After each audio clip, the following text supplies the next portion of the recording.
एक कौन सा लेक्चर है?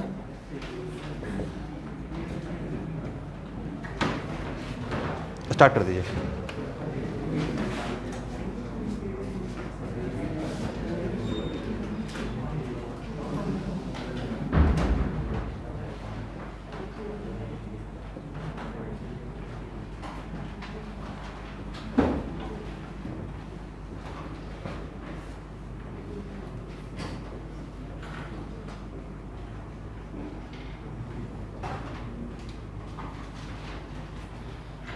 ओके, आप लोगों को तो बहुत हॉलीडे मिल गया 11th क्लास के बच्चे।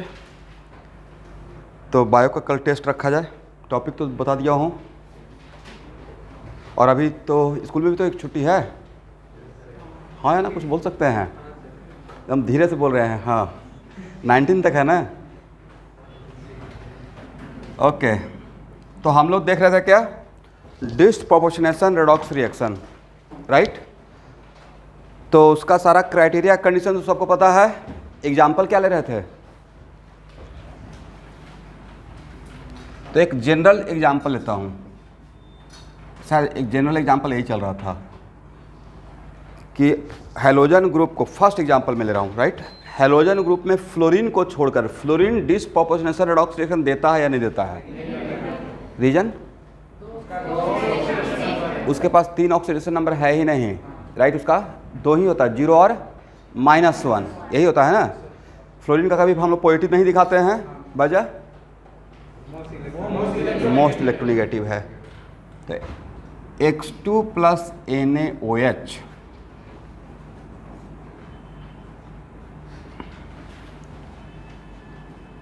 डाइल्यूट, एक एक एग्जाम्पल को ध्यान से देखिएगा। बनता क्या है? NaX प्लस, बोलिए, A बनता है, राइट? अब यहाँ देखिए, इसमें लेंगे क्या? X2 क्या रहेगा मेरा? Chlorine, bromine and iodine, but fluorine नहीं रहेगा। इसको लिख कर क्रॉस कर दिया, मतलब इसको हम लोग सिलेक्ट नहीं करेंगे। और NaOH की जगह पे और क्या आप यूज कर सकते हैं? KH, सोडियम पोटेशियम, और क्या सकते हैं? Rubidium, caesium. और इसकी जगह पे क्या लिख सकते हैं? अल्कली मेटल का oxide and hydroxide, is it right? Alkali metal का ऑक्साइड एंड हाइड्रोक्साइड।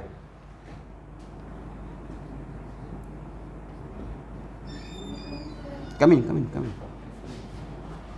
एटसेट्रा। तो मोटा मोटी यहाँ पे कम से कम तो हम लोग कितना रिएक्शन देख लेंगे सेम टाइप का? मान लीजिए कि 1 2 3 4 5 6 7 लेते हैं, इन तीनों को चेंज करते रहेंगे तो 21 रिएक्शन तो हो जाएगा परम्यूटेशन कम्बिनेशन करके। और सबका रिएक्शन करने का तरीका डिफरेंट रहेगा या सेम रहेगा? सेम रहेगा, राइट? फॉर एग्जाम्पल के तौर पे देख लीजिए, लाइक Cl2 + NaOH क्या बनेगा everyone? Sir NaCl plus NaOCl plus water. अगर इसी की जगह पे, लेकिन यहाँ पे क्या लेंगे? Dilute and cold, okay? Dilute and cold. Br2 + KOH लेते तब क्या बनता? थोड़ा चेंज कर दिए, KBr + KOBr plus what? H2O। यहाँ भी क्या बोलेंगे? डाइल्यूट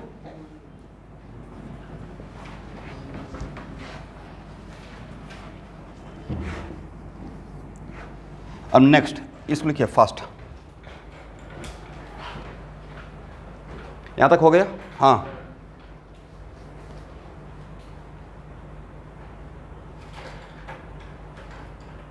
क्या बोलते?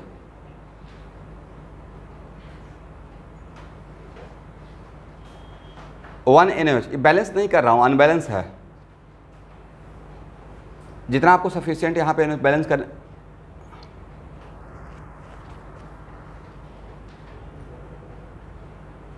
हाँ उसको मैं ले रहा हूँ, कॉन्सेंट्रेटेड का अलग होता।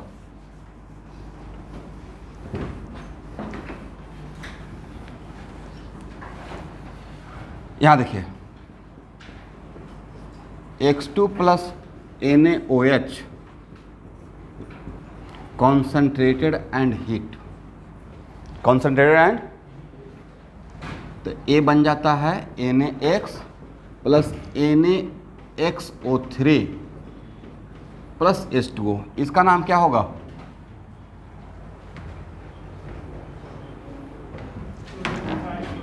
यहाँ देखिए बिल्कुल नहीं भूलना है, ऑक्सी एसिड ऑफ हैलोजन बता चुके हैं राइट। इसका स्ट्रक्चर भी ड्रॉ किए थे। इसका नाम क्या था? First hypochlorous, chlorous, chloric, perchloric. तो जहाँ पे एक रहेगा वहाँ पे सॉल्ट में 8 लगा दीजिएगा। तो क्या था? Chloric acid. जिसका नाम क्या रहेगा? Sodium Hallett.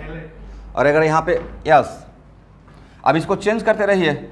यहाँ पे Cl2 रहेगा, Br2 रहेगा और I2 रहेगा। इसको भी चेंज करके क्या कर सकते हैं? KOH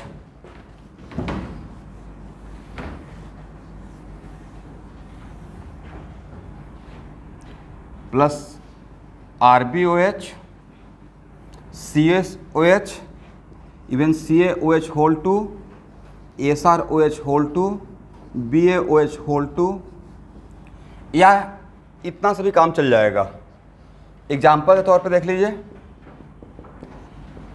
Cl2 प्लस NaOH, यहाँ पे कॉन्सेंट्रेटेड, इसको भाई रट जाना है, ठीक है। ए प्योर इनऑर्गेनिक का एग्जाम्पल है NaCl अब प्लस NaClO3 अब प्लस H2O, करेक्ट ना। यहाँ पे इसका ऑक्सीडेशन नंबर 0। और सिर्फ एक बार क्रॉस चेक आप लोग कर सकते हैं अगर डाउट है तो, सिर्फ किसका चेंज हो रहा है? क्लोरीन का चेंज हो रहा है। तो यहाँ पे क्लोरीन का -1 और यहाँ पे क्लोरीन का कितना रहेगा? फाइंड आउट कीजिए, x मानकर +5 रहेगा राइट। तो 0 से डिक्रीज हुआ -1 और 0 से इंक्रीज हुआ +5। Is it right? ओके। अब आप लोग 2015 से 2020 के बीच में क्वेश्चन बैंक में मोल कॉन्सेप्ट, IIT के क्वेश्चन बैंक में मोल कॉन्सेप्ट मिलेगा ये। अब इसको और भी जनरलाइज करते हैं। यहाँ देखिए, तो ये 2 एग्जाम्पल में से सेम डिट्टो सेम एग्जाम्पल पूछा हुआ है 2015 से 20 के बीच में, क्या बनेगा और क्यों होगा, करेक्ट। तो यहाँ पे मोर एंड मोर जनरलाइज क्या था? यहाँ पे Na+ का इंपॉर्टेंस था या OH-? ये एक्चुअली रिएक्शन कर रहे हैं किसके साथ? हैलोजन का बेस के साथ। और इनऑर्गेनिक केमिस्ट्री का ये रूल है कि 7th group, 6th group and 5th group का फर्स्ट मेंबर को छोड़कर अगर हम लोग कास्टिक सोडा या बेस के साथ, अल्कली के साथ ट्रीट करते हैं राइट, तो ये डिसप्रोपोर्शनेशन रिडॉक्स रिएक्शन देता है, not even only for halogen, दूसरे के लिए भी राइट। तो एक्चुअल में जनरलाइज था AA student, OH-। This one is generalise. मुझे NaOH से मतलब नहीं था, मुझे मतलब किससे था? OH- से मतलब था। डाइल्यूट एंड कोल्ड, तब क्या मिलेगा? जरा गेस कीजिए। तो यहाँ पे Na नहीं रखेंगे, क्या रहेगा? X- अ प्लस XO3 माइनस अ प्लस वाटर। तो अगर मुझे शॉर्ट नोट्स में इसको याद करना रहता तो मैं इसको रखता। तो एक की इक्वेशन हो गया। इस की इक्वेशन के अंदर मोर देन 20 रिएक्शन आ गए। नहीं, X2 चेंज करते रहिए और OH- में Na लगाते रहिए, Na+ लगाते रहिए, K+ लगाते रहिए, बात तो एक ही है ना, याद रहेगा। डायरेक्ट पूछा हुआ है, बहुत इंपॉर्टेंट रिएक्शन है। एक कम से कम तो 10 बार रिपीट होगा इनऑर्गेनिक केमिस्ट्री पढ़िएगा तो। बट वहाँ पे तो एटलीस्ट आपको अब तो रिमाइंड हो जाएगा कि हाँ, this is example of disproportional redox reaction. याद हो रहा है मैं क्या बोल रहा हूँ? हैलोजन ग्रुप का फर्स्ट मेंबर को छोड़कर बाकी किसी को भी बेस के साथ ट्रीट करते हैं तो कौन सा रिएक्शन देता है? बट सेम देगा या डिफरेंट कंडीशन में डिफरेंट देगा? कोल्ड एंड डाइल्यूट में अलग रहता है और कॉन्सेंट्रेटेड हीट में अलग रहेगा। X2 plus OH- concentrated and heat में क्या मिलेगा एवरीवन? X- प्लस सॉरी यहाँ पे तो XO- था ना, यहाँ पे मिलेगा XO3 माइनस अ प्लस H2O। इस this one is more and more generalise. इसको बॉक्स में कर लीजिए। इसके अंदर वो सारा रिएक्शन आ गया राइट। इसके अंदर वो सारा रिएक्शन एक साथ आ चुका है, बट X2 क्या लेना है? फ्लोरीन नहीं लेना है। मैं नहीं बोला कि फ्लोरीन बेस के साथ रिएक्शन नहीं करता है, बट फ्लोरीन डिस्प्रोपोर्शनेशन नहीं देगा।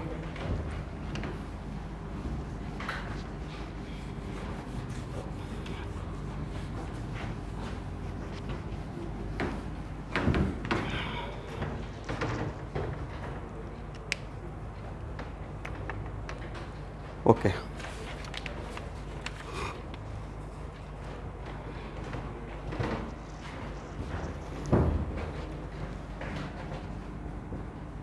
नेक्स्ट एग्जांपल,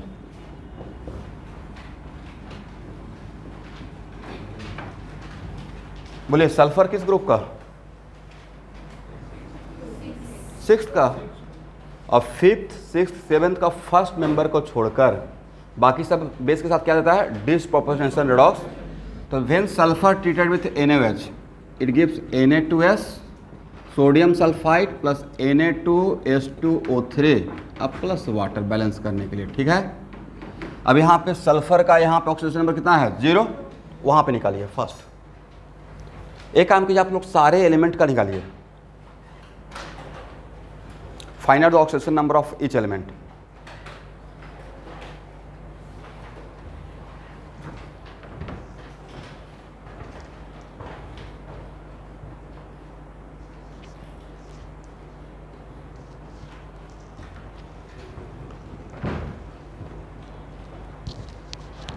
हो गया ना? सल्फर का कितना आया एवरीवन? +1 -2। यहाँ पे कितना? +1 -2। और यहाँ का सल्फर का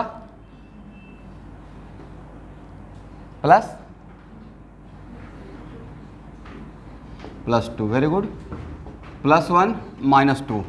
तो सल्फर का 0 से -2 हुआ और सल्फर का 0 से +2 हुआ। इसका मतलब सल्फर का ही ऑक्सीडेशन और सल्फर का ही this is, but one of the oxidation number left में है और 2 ऑक्सीडेशन नंबर ऊपर वाला और नीचे वाला राइट में है, और बीच का कहाँ है? इसका मतलब कंप्लीट पूरा रिएक्टेंट साइड से प्रोडक्ट साइड तक लेते हुए जो भी एलिमेंट रिस्पॉन्सिबल रहेगा डिस्प्रोपोर्शनेशन रेडॉक्स रिएक्शन के लिए, तो उसका उस रिएक्शन में कितना ऑक्सीडेशन नंबर दिखना चाहिए? 3। जिसमें बीच वाला कहाँ रहेगा? लेफ्ट में। और बाकी 2 कहाँ रहेगा? पक्का याद रहेगा? क्लास उस दिन तो बिल्कुल याद रहता है, बट याद आपको एग्ज़ाम तक रखना है। बहुत इंपॉर्टेंट एग्जाम्पल है, क्वेश्चन बैंक फॉलो कीजिएगा तो फ्रीक्वेंटली पूछा गया है, ठीक है। और इसको सिर्फ रेडॉक्स रिएक्शन के पॉइंट ऑफ व्यू से याद रखेंगे या सल्फर के पॉइंट ऑफ व्यू से? ये 2 जगह रिएक्शन आएगा। कहाँ कहाँ? जरा दिमाग दौड़ाइए तो। सर जब सोडियम पढ़ते रहेंगे तो NaOH में आ जाएगा उसका प्रॉपर्टी में, और जब सल्फर पढ़ते रहिएगा तो वहाँ आ जाएगा। नहीं मतलब इनऑर्गेनिक केमिस्ट्री में ऐसा हम लोग को एक होता है भ्रम, बहुत रिएक्शन है। बहुत रिएक्शन नहीं है, रिएक्शन रिपीट होता है। नया रिएक्शन तो मैं काउंट करूँगा तो 100 भी नहीं है। देन बिल्कुल एब्सोल्युटली न्यू, जिसको आपको बिल्कुल आइडिया नहीं है। बाकी तो बहुत बिल्कुल यूज टू है, जो रिएक्शन आप देखते हैं जानते हैं। बाकी कुछ खास रिएक्शन हाँ उसमें रटना है।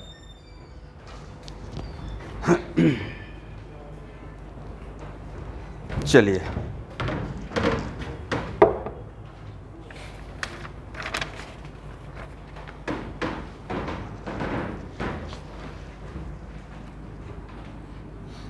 बोले 5th ग्रुप का फर्स्ट मेंबर को छोड़कर बोले तो क्या नाम रहेगा? फास्फोरस।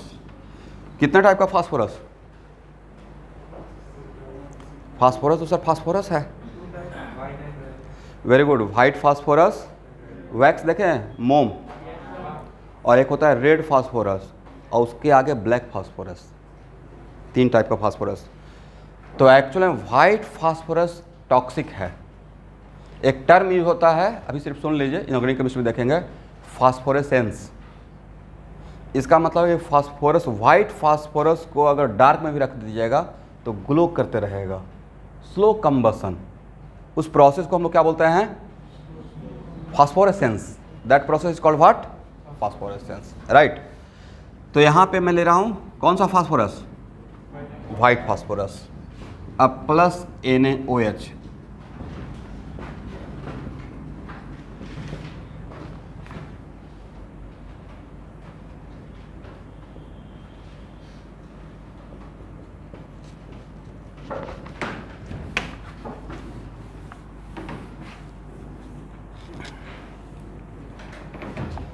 इसका नाम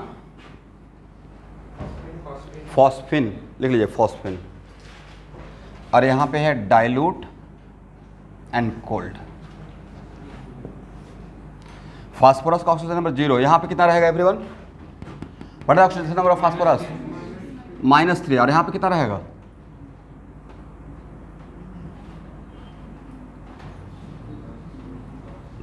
तो शायद +1 रहना चाहिए क्या?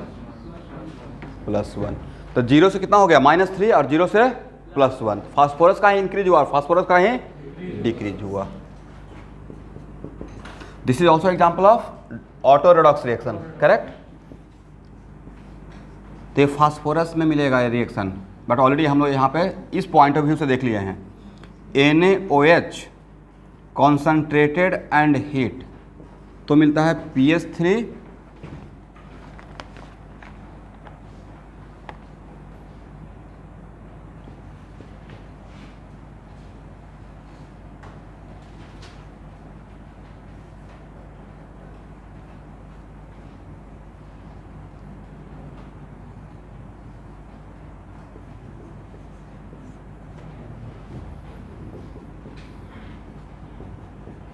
इसको लिख लीजिएगा।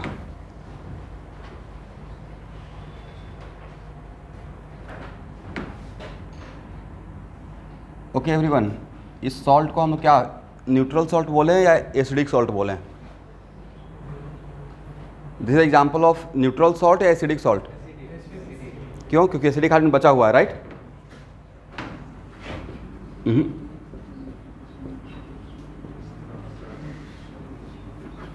यहाँ देखिए, इसको इस स्ट्रक्चर को याद करने का क्या तरीका बताए थे? कुछ बताए थे? सब में कॉमन बात था H3 राइट? H3PO4। क्या बताया था ट्रिक? कि sir one of the oxygen को मेक P डबल बॉन्ड हो, राइट? और रेस्ट ऑक्सीजन को OH बना देंगे। और ऑक्सी एसिड मतलब जिसमें ऑक्सीजन प्रेजेंट है तो ऑक्सीजन से अटैच हाइड्रोजन ही एसिडिक है। Then how many acidic hydrogen? 1।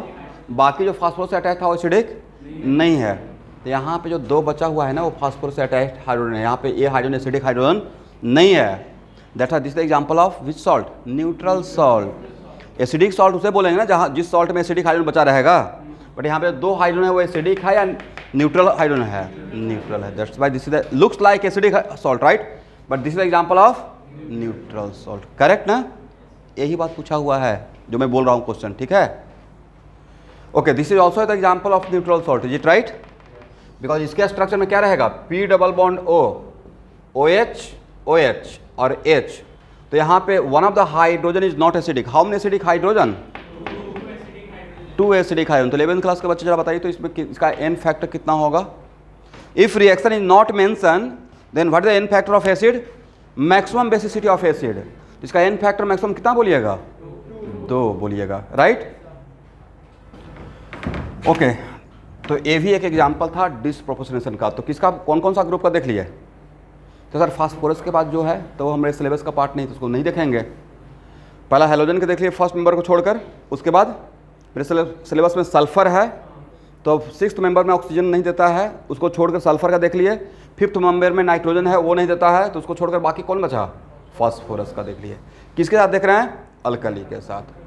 Dilute और कॉन्सेंट्रेट सेम देता है या अलग अलग प्रोडक्ट देता है? बट दोनों में कॉमन क्या है? फॉस्फीन कॉमन है, राइट? लेकिन बहुत साल पहले, कम से कम 30 ईयर्स तो पक्का हो गया होगा, इसमें पूछा हुआ है कि एज ए इम्प्योरिटी क्या मिलता है? एज ए इम्प्योरिटी इस रिएक्शन में क्या मिलता है?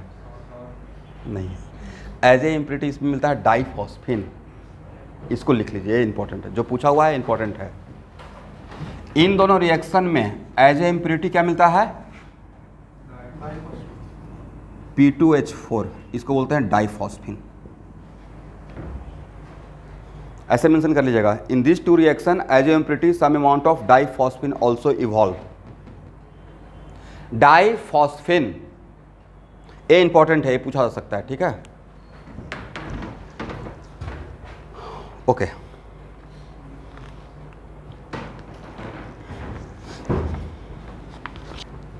इसको हटाएं।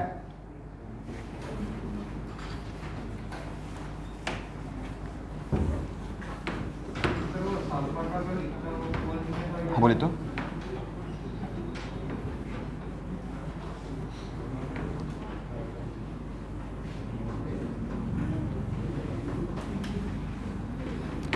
एक साइड में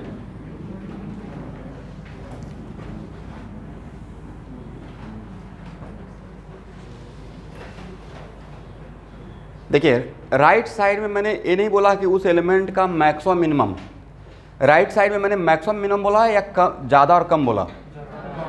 फास्फोरस का मैक्सिमम तो +5 और मिनिमम -3, बट क्या यहाँ पे +5 था?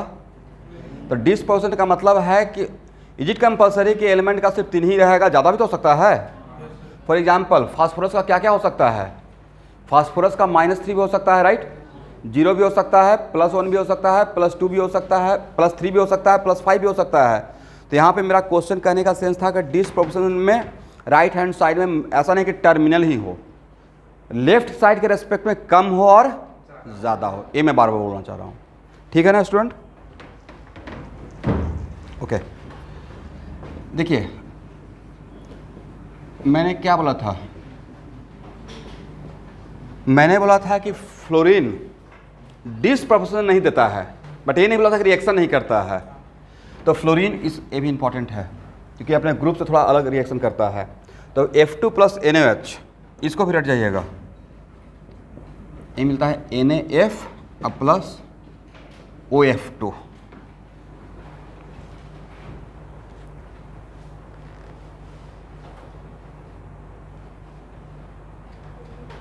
क्या मिलेगा? F2 + NaOH डाइल्यूट कंडीशन में NaF + OF2।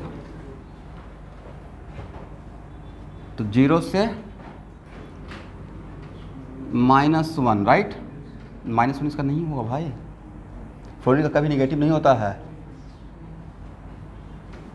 Sorry HF not NaF, HF + OF2, यहाँ पे कितना रहेगा? +2 -2।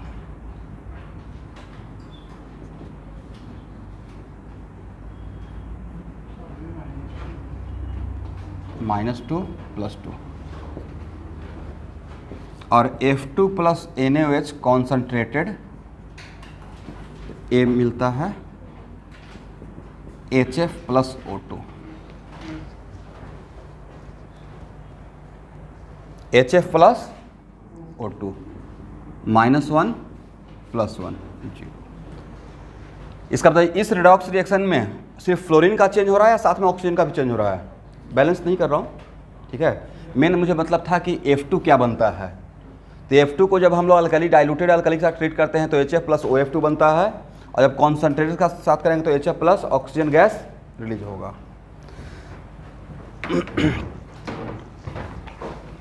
अब लिखिए स्टूडेंट, डिस्प्रोपोर्शनेशन का जस्ट उल्टा रिएक्शन का नाम क्या है? यस, इसका भी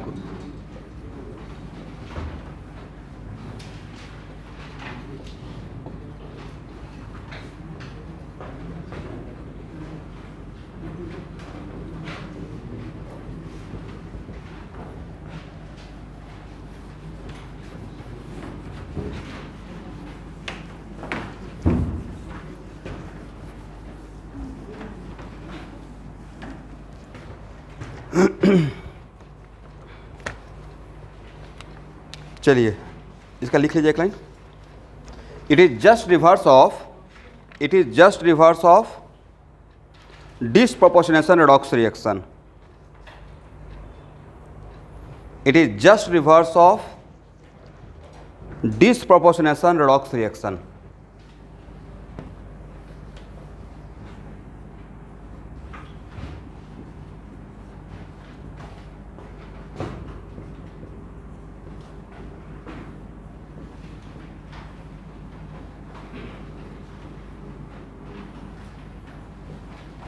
बैलेंस हम लोग बाद में कर लेंगे। यहाँ देखिए I- + IO3 + IO3 convert into what? I2। तो -1 से 0 है ना। यहाँ पे आयोडीन का ऑक्सीडेशन नंबर कितना है? What is the oxidation number of iodine? -1। यहाँ पे what is the oxidation number of iodine? +5, तो -1 से 0 और +5 से 0, तो आयोडीन का ही क्या हो रहा है, इंक्रीज हो रहा है, और आयोडीन का ही डिक्रीज हो रहा है। तो इसका ज़्यादा और कम वाला लेफ्ट साइड में है और बीच वाला कहाँ है, तो नहीं है कि जस्ट उल्टा हो गया। तो this is example of com proportionation, ये आ सकता है, ठीक है। तो कोई रिएक्शन दिया रहेगा, उसमें पूछा जाएगा which this reaction is example of, 4 option रहेगा, डिस्प्रोपोर्शनल, कॉम प्रोपोर्शनल, और भी जो पढ़ाने वाला हूँ, ठीक है। इसका एक बहुत सारे 1-2 एग्जाम्पल तो पहले भी लिए थे पिछले क्लास में। ओके, अब लिखिए next, combination redox reaction. Heading बनाइएगा कॉम्बिनेशन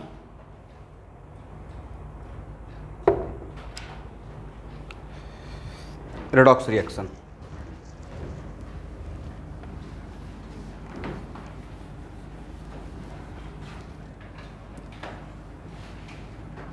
देखिए स्टूडेंट, हाँ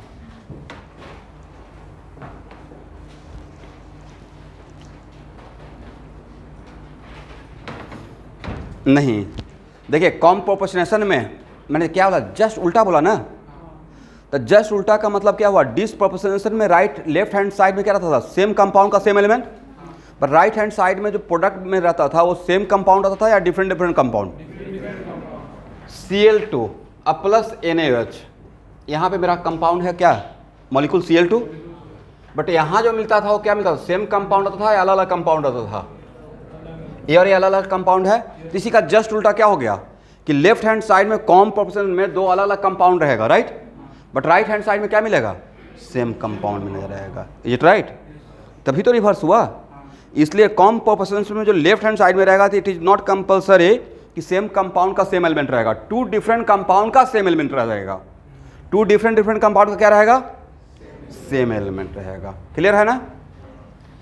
देखिए कॉम्बिनेशन रेडॉक्स रिएक्शंस के हेडिंग से नहीं पता चल रहा है कि कोई 2 चीज़ कंबाइन होने वाला है, पहले इसको समझ लेते हैं फिर बाद में लैंग्वेज देंगे। तो कॉम्बिनेशन रेडॉक्स रिएक्शन में यहाँ ध्यान से सुनिएगा, तो ये चीज़ें बहुत लाइट लग रहा है बट उतना लाइट रहेगा नहीं।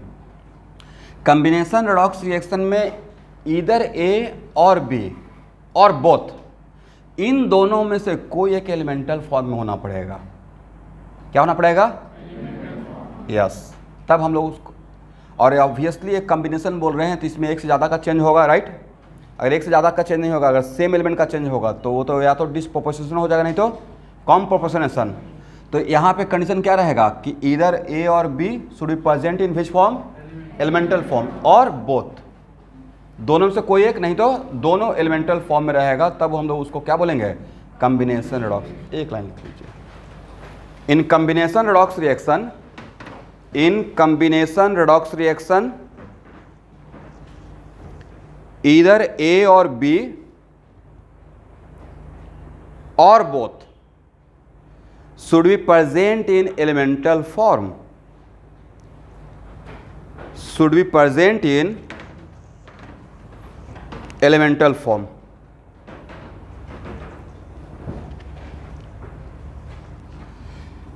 Either A or B or both should be present in which form? Elemental form. Is it right? Okay student. Combustion reaction किसे बोलते हैं? जलना, किसी भी सब्सटेंस को ऑक्सीजन में जलाने को क्या बोलते हैं, कंबसन बोलते हैं। In the absence of oxygen heat करने को बोलते हैं पायरोलिसिस। क्या बोलते हैं? इसका मतलब जितना भी कंबसन रिएक्शन रहेगा उसमें पक्का ऑक्सीजन तो लेंगे ही लेंगे। इसका तो all combustion reaction are the example of what, combination redox. एक लाइन लिखिए, all combustion reaction are the example of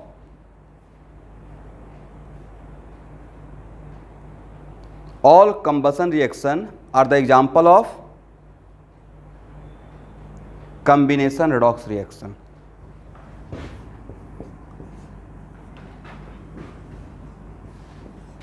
यहां देखिएगा एग्जाम्पल में C+O2 gives what, CO2। इसमें यहां पे तो दोनों एलिमेंटल फॉर्म में है, क्राइटेरियन था एटलीस्ट 1 होना चाहिए। किस साइड में, लेफ्ट हैंड साइड में, राइट।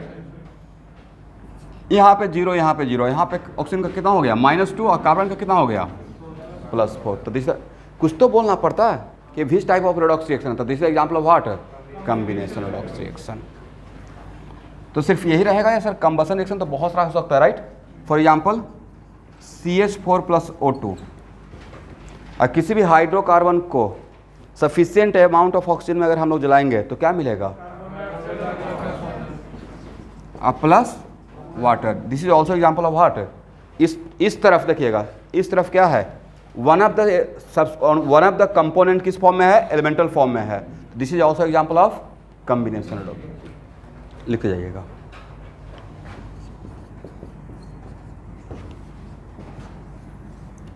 इसको किसका एग्जाम्पल दीजिएगा, एलिमेंटल फॉर्म में तो दोनों है, तो किस में सेट कर रहा है अभी तक जितना पढ़ाए हैं, कॉम्बिनेशन। लिखिए this is also the example of combination. तो क्या कॉम्बिनेशन रेडॉक्स रिएक्शन को आप आइडेंटिफाई कर लेंगे, ओके। अब लिखिए decomposition redox reaction, decomposition redox reaction.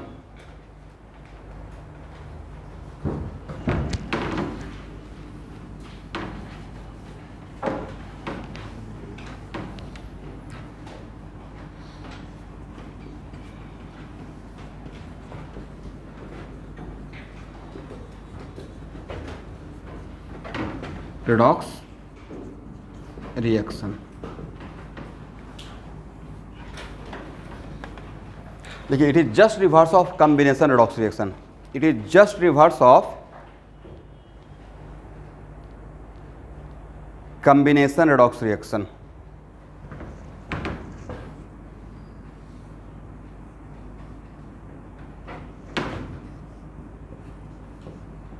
जरा आप बता सकते हैं कि इसका डिफिनेशन क्या होना चाहिए, जस्ट रिवर्स बोल दिए तो इसका मतलब आप हम लोग इसके बारे में नहीं बोलेंगे, किसके बारे में बोलेंगे, ए और बी के बारे में बोलेंगे, राइट। इसमें इधर ए और B or both should be present in which form, लिखिए एग्जाम्पल के नीचे लिखिएगा। In this case in product side, in the product side at least one of the substance should be present in,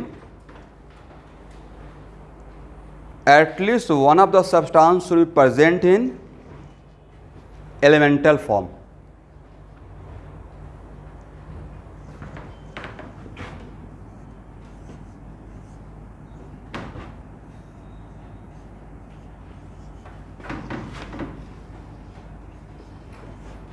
यहां देखेंगे student, example तो बहुत बार यहाँ देखिएगा, एग्जाम्पल सो मेनी टाइम्स ले चुका हूँ, राइट। और इस एग्जाम्पल के लिए क्या बताया था कि this example looks like this proportionation, but actually it is not the example of, वजह सेम कंपाउंड का ही ऑक्सीडेशन हो रहा था और सेम कंपाउंड का ही, बट किस वजह से ऑटो रेडॉक्स रिएक्शन नहीं बन पाया था, सेम कंपाउंड में सेम एलिमेंट रिस्पॉन्सिबल नहीं था, सेम कंपाउंड में सेम एलिमेंट रिस्पॉन्सिबल, +1 -2 +5 +1 -1 0। तो क्लोरीन का क्या हुआ है, रिडक्शन +5 से -1, और ऑक्सीजन का क्या हुआ है, ऑक्सीडेशन हुआ था, इज इट राइट। तो क्या सेम कंपाउंड में सेम एलिमेंट रिस्पॉन्सिबल है, इस वजह से इसको हम लोग किस कैटेगरी में नहीं रखे थे, बट अब किस कैटेगरी में रख सकते हैं। तो सर ये ब्रेक हो रहा है, राइट, और ब्रेक हो रहा है और प्रोडक्ट साइड में at least one of the component किस फॉर्म में है, एलिमेंटल फॉर्म में है। That's what is the example of decomposition, just reverse of combination, just reverse of what, लिखिए this reaction looks like एक लिख लीजिएगा, this reaction looks like auto redox reaction but actually it is the example of decomposition redox reaction।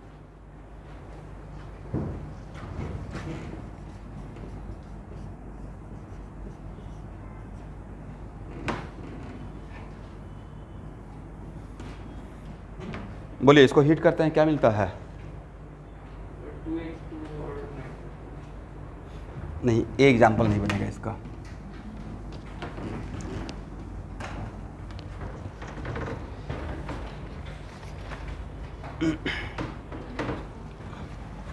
बोले वो example क्यों नहीं हम लोग, मैंने क्यों रिजेक्ट कर दिया, वो कॉम प्रोपोर्शनेशन का एग्जाम्पल आ गया था, किसका, चलिए हाइड्रोजन पेरोक्साइड को स्लाइटली भी अगर हीट करते हैं क्या मिलेगा, यस H2O प्लस O2, तो इसको आप बोल सकते हैं, ठीक है।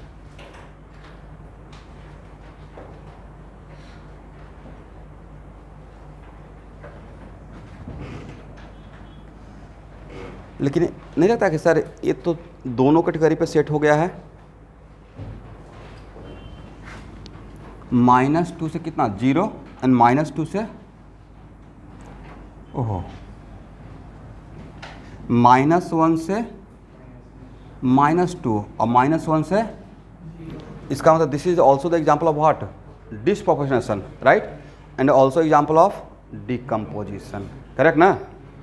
डिकम्पोजिशन के एग्जाम्पल भी तो सेट हो रहा है, तो एट द सेम टाइम दो का एग्जाम्पल हो गया है, किसका किसका, disproportionation as well as decomposition. लिख लीजिए।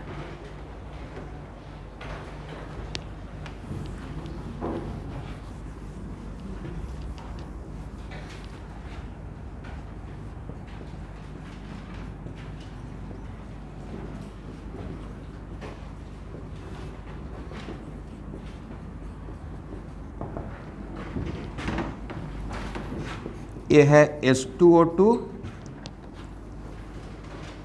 और ये है वाटर H2O और प्लस हाफ O2। यहाँ देखिए, एक मिनट यहाँ देखना है, किसी भी मोर इलेक्ट्रोपोएटिव मेटल को अगर हम लोग एसिड में डालते हैं क्या मिलता है, ये तो मेटल का प्रॉपर्टी है, मेटल का salt plus hydrogen gas, metal का सॉल्ट प्लस H2SO4 डाइल्यूट, क्या मिलेगा everyone, sir sodium sulphate plus hydrogen gas. इसको किस देखिए, तो एक क्या रेडॉक्स रिएक्शन का एग्जांपल है, क्यों नहीं है, 0 से +1 हो गया, राइट, और यहाँ पे +1 से 0 हो गया, करेक्ट ना। तो this is the example of redox reaction, किसी एक का भी चेंज होगा मतलब रेडॉक्स रिएक्शन का एग्जांपल है, इज इट राइट। बट एक किस कैटेगरी में आएगा, इतना जितना भी पढ़ा है उसमें, दिस एग्जांपल बिलोंग टू, अच्छा ये हेडिंग लिखा हो इसलिए, एक्चुअल में इसको हम लोग कॉम्बिनेशन में रख सकते हैं क्या, कॉम्बिनेशन में नहीं रख सकते हैं। उसमें क्या था कि reactant side one of the substance किस फॉर्म में होना चाहिए, elemental form, not input the product side. But इसमें क्या हुआ है कि रिएक्टेंट साइड में भी one of the elemental form में है और प्रोडक्ट साइड में भी वन ऑफ द कंपाउंड क्या है, one of the substance elemental form में, दोनों तरफ एलिमेंटल फॉर्म में है। दैट्स वाई इसका नाम है डिस्प्लेसमेंट रेडॉक्स रिएक्शन। ये क्या कर रहा है, यहाँ से हाइड्रोजन को सोडियम डिस्प्लेस कर दिया है, ठीक है, बट दोनों तरफ एलिमेंटल फॉर्म में है, तो इसके लिए अलग एक कैटेगरी बना दिया गया, that is called what, displacement redox reaction, correct ना। लिख लीजिए। तो अभी तक कितना टाइप हुआ, याद रहेगा, ये 5 टाइप, इससे रिलेटेड क्वेश्चन आकर तो बन जाएगा। चलिए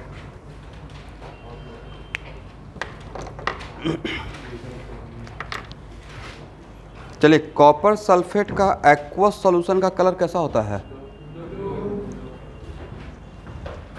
यस CuSO4 एक्वस, राइट, का कलर कैसा, और इसमें जिंक रॉड डाल देते हैं तो after some time colour becomes discolour, white नहीं इसको बोल सकते हैं, डिसकलर बोल सकते हैं।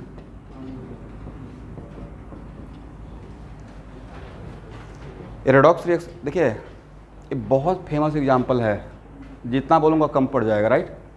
मैं इस एग्जांपल पे पूरा एक क्लास लेता हूँ इलेक्ट्रोकेमिस्ट्री में, पहला एग्जांपल यही है, डेनियल सेल, क्लास 12th में, राइट, बहुत फेमस एग्जांपल है। तो बोलिए रेडॉक्स रिएक्शन का एग्जांपल है या नहीं है, 0 से +2 हो गया, राइट, अब +2 से 0, this is also the example of redox reaction, but कौन सा रेडॉक्स रिएक्शन, लिख लीजिए, this is the example of displacement redox reaction, correct ना। अच्छा, पिछले क्लास में मैं 1-2 स्टूडेंट से डिस्कस भी कर रहा था, मुझे 3 टाइप का विट्रॉल का नाम बताइए। ग्रीन विट्रॉल का नाम सुना है, green vitriol, blue vitriol and white vitriol. कितने टाइप का विट्रॉल केमिस्ट्री में?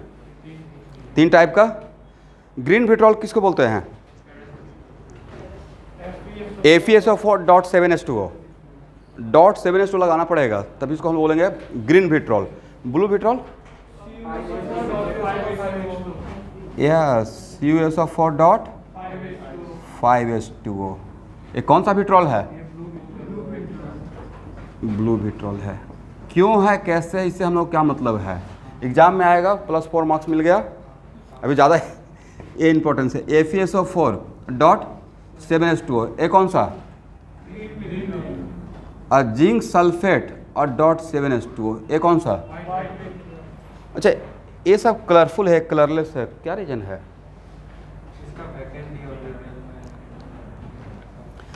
देखिए, who is responsible for colour? Unpaired electron, paramagnetic होना पड़ेगा, राइट? तो इसमें अनपेयर्ड है, इसमें अनपेयर्ड है, बट इसमें अनपेयर्ड इलेक्ट्रॉन। इलेक्ट्रॉनिक कॉन्फिगरेशन तो आप लोग लिख चुके हैं 11th क्लास के बच्चे। तो जिंक का इलेक्ट्रॉनिक कॉन्फिगरेशन, जिंक का कितना एटॉमिक नंबर? 30। जब लिखते हैं तो लास्ट में क्या आता है? 4s2 3d10, 4s2 3d10, right? और जब 2 इलेक्ट्रॉन आउट करना रहता है तो कहाँ से आउट करते हैं? तो एक भी electron after removal of 2 electron, क्या Zn2+ के पास एक भी अनपेयर्ड इलेक्ट्रॉन है? दैट्स व्हाई उसमें कलर नहीं दिखता है। अच्छा, अगर इसको अगर हीट कर देंगे, स्लाइटली अगर हीट करते हैं,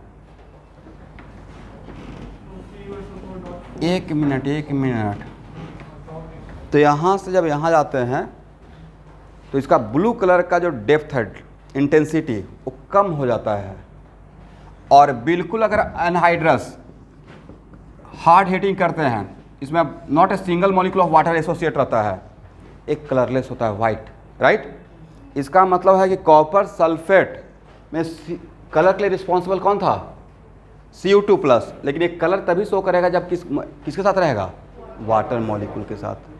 अगर इसको अनहाइड्रस फॉर्म में लीजिएगा तो एक कलरलेस हो जाएगा, वाइट हो जाएगा, राइट?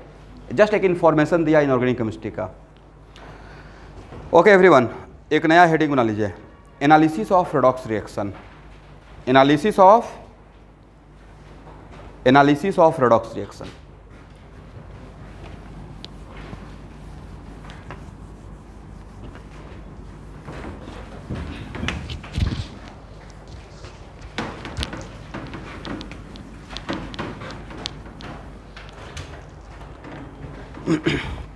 उसमें फर्स्ट पॉइंट लिखिएगा,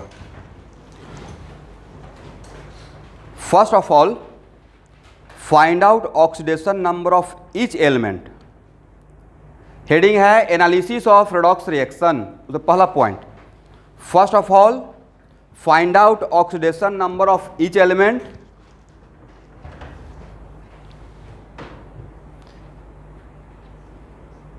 from reactant side to product side, from reactant side to product side, and identify oxidizing agent and reducing agent, and identify oxidizing agent and reducing agent। पहले क्या करना है? सारे एलिमेंट का ऑक्सीडेशन नंबर फाइंड आउट करना है। कहाँ से कहाँ तक? Reactant side to product side, correct? And क्या आइडेंटिफाई करना है? एजेंट किस तरफ रहेगा? एरो के लेफ्ट में या राइट में? लेफ्ट साइड में। और राइट साइड में क्या रहेगा? उसका result, right? Second, write down OHR and RHR, write down OHR and RHR। Student, किसी का ऑडियो अनम्यूट है, प्लीज म्यूट कर लीजिए। Write down OHR and RHR। अब देखिए, यहाँ से जो भी आपको बोलेंगे उसको ध्यान से सुनिएगा, क्योंकि ये बात आपको बैलेंसिंग में और एन फैक्टर निकालने में, एन फैक्टर का नाम सुने हैं ना, नॉर्मलिटी फैक्टर, राइट? 2 जगह पढ़ाएंगे। एक मोल कॉन्सेप्ट में भी एसिड बेस में आता है एन फैक्टर और सॉल्ट में, और यहाँ भी एन फैक्टर। यहाँ पे एन फैक्टर हम लोग पढ़ने वाले हैं ऑक्सीडाइजिंग एजेंट का, और ये सारा कुछ एन फैक्टर जो एसिड बेस सॉल्ट का, और एन फैक्टर रेडॉक्स रिएक्शन में ऑक्सीडाइजिंग एजेंट का और रिड्यूसिंग एजेंट का, इन सबको मिलाकर एक कंबाइंड चैप्टर जिसका नाम है वॉल्यूमेट्रिक एनालिसिस, टाइट्रेशन। और वन ऑफ द टाइट्रेशन जिसका नाम है रेडॉक्स टाइट्रेशन। कौन सा? तो हम लोग उसके लिए बैकग्राउंड तैयार कर रहे हैं। हेलो एवरीवन, किसी का ऑडियो अनम्यूट है, प्लीज म्यूट कर लीजिए।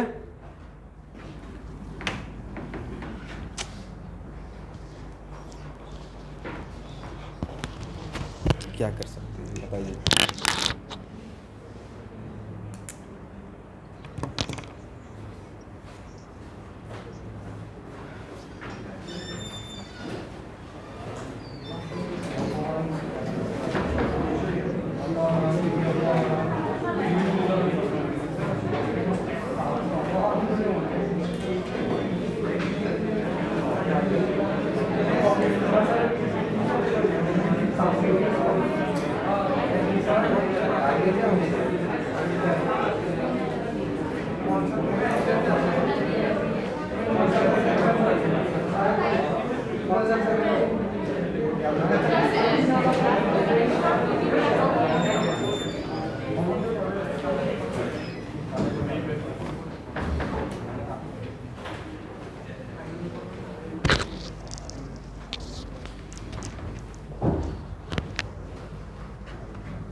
यहाँ से ध्यान से देखिएगा स्टूडेंट।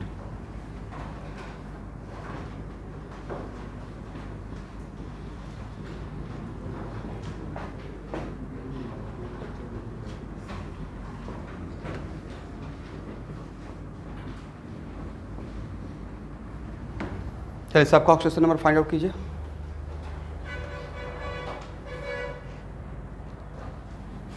ए है 0 -2 +1 +6, राइट।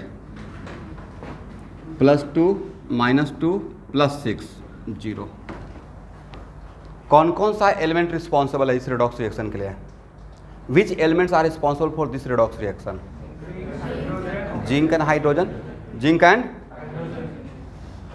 बोलिए, यहाँ से यहाँ तक जाना क्या हो रहा है? ऑक्सीडेशन। मतलब इसका नाम क्या रहेगा? और यहाँ से यहाँ तक आना क्या हो रहा है? रिडक्शन। तो इसका नाम क्या रहेगा? ओके।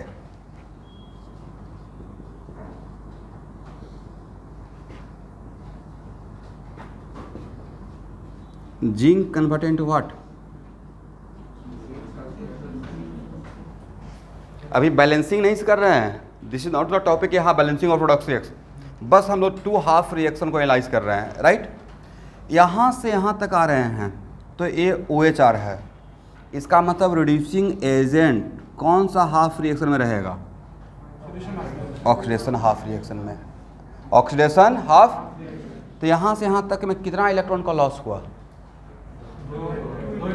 बाकी सल्फर और ऑक्सीजन का चेंज हो रहा है। तो यहाँ 0 से +2, इसका मतलब कितना इलेक्ट्रॉन का लॉस हुआ है? 2 इलेक्ट्रॉन का लॉस हुआ है। Is it right?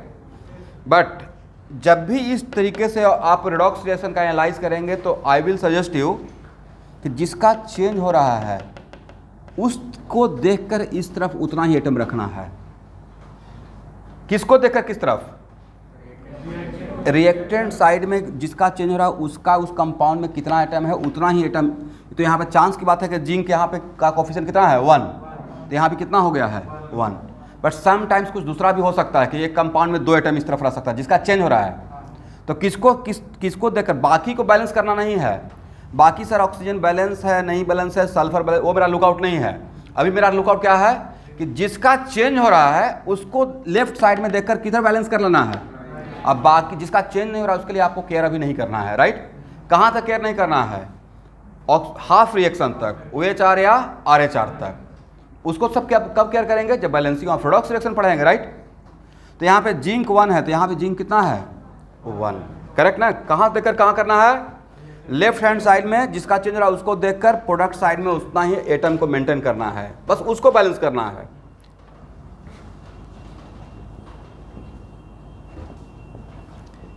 H2SO4 किसका? यहाँ इसमें किसका चेंज हो रहा है? हाइड्रोजन का। इसमें हाइड्रोजन कितना है? 2। कितना है? हाइड्रोजन का कितना एटम है? 2। दैट्स वाई यहाँ भी कितना रखना है? 2 रखना है। एग्री? +1 से 0 हो रहा है तो लॉस हो रहा है या गेन हो रहा है? क्या करेगा? लॉस ऑफ इलेक्ट्रॉन या गेन ऑफ इलेक्ट्रॉन? तो 2 हाइड्रोजन मिलकर कितना गेन करेगा? यस। और ए रेडॉक्स रिएक्शन का यहाँ देखिएगा OH और इलेक्ट्रॉन का लॉस और गेन कहाँ पे खत्म हो जाता है? OH और RH, राइट? तो इन दोनों को अगर ऐड करते हैं OHR प्लस RH, तो किसी भी रेडॉक्स रिएक्शन का क्या प्रिंसिपल है कि जितना इलेक्ट्रॉन लॉस होगा उतना ही इलेक्ट्रॉन गेन करेगा। तो यहाँ पे चांस की बात है कि यहाँ पे 2, यहाँ पे 2, राइट?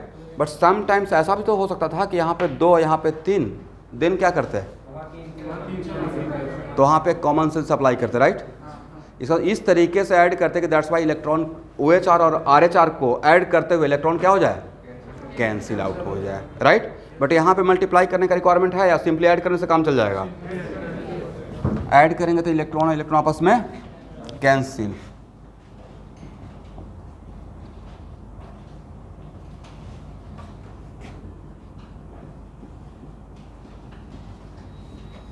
अब देखिए स्टूडेंट,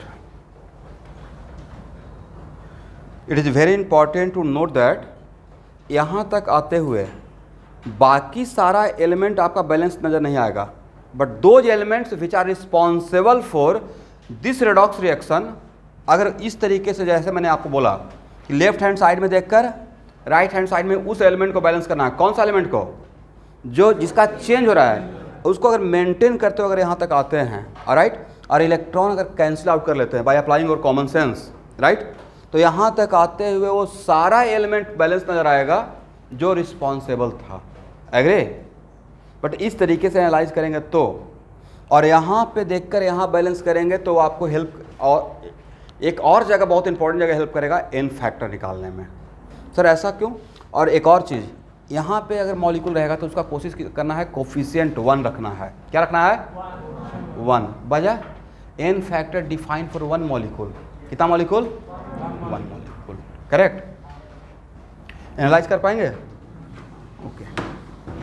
खुद से एक रिएक्शन को एनालाइज कीजिए। तो एनालाइज करने का मतलब ऐसे लिखना है, एनालाइज करने का मतलब OHR लिखना और RH लिखना। करेक्ट ना?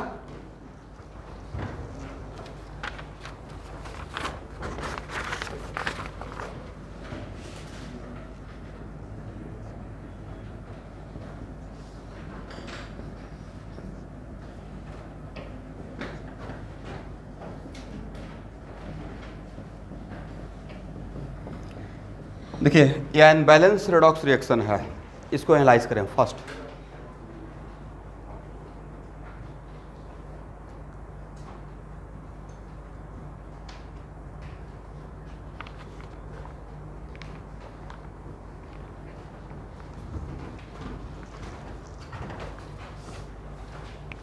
सब लोग कोशिश कीजिए।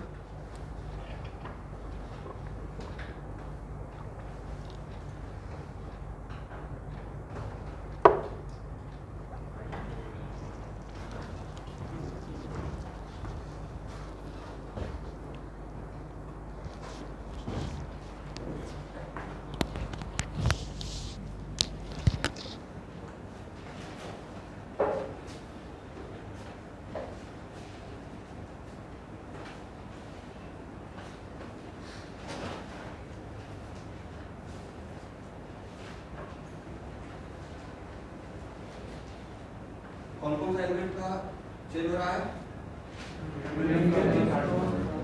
मैग्नीज का और कार्बन का।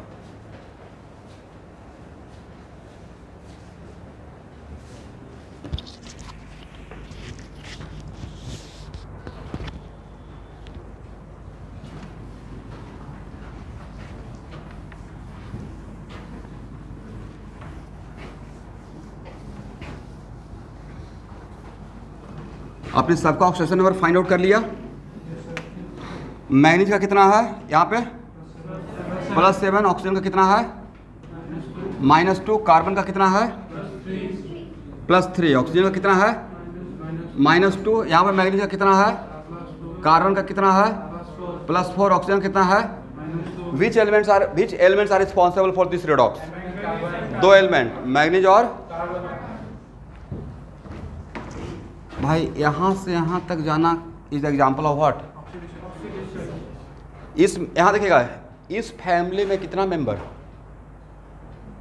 2 ही एलिमेंट है ना, कार्बन और ऑक्सीजन, और सिर्फ चेंज किसका हो रहा है, तो जो भी होगा वो उसके लिए कार्बन रिस्पॉन्सिबल रहेगा, राइट। और कार्बन का क्या हो रहा है, डिक्रीज या इंक्रीज, तो ऑक्सीडेशन नंबर इंक्रीज कब करता है, जब इलेक्ट्रॉन का लॉस होता है, राइट। OH।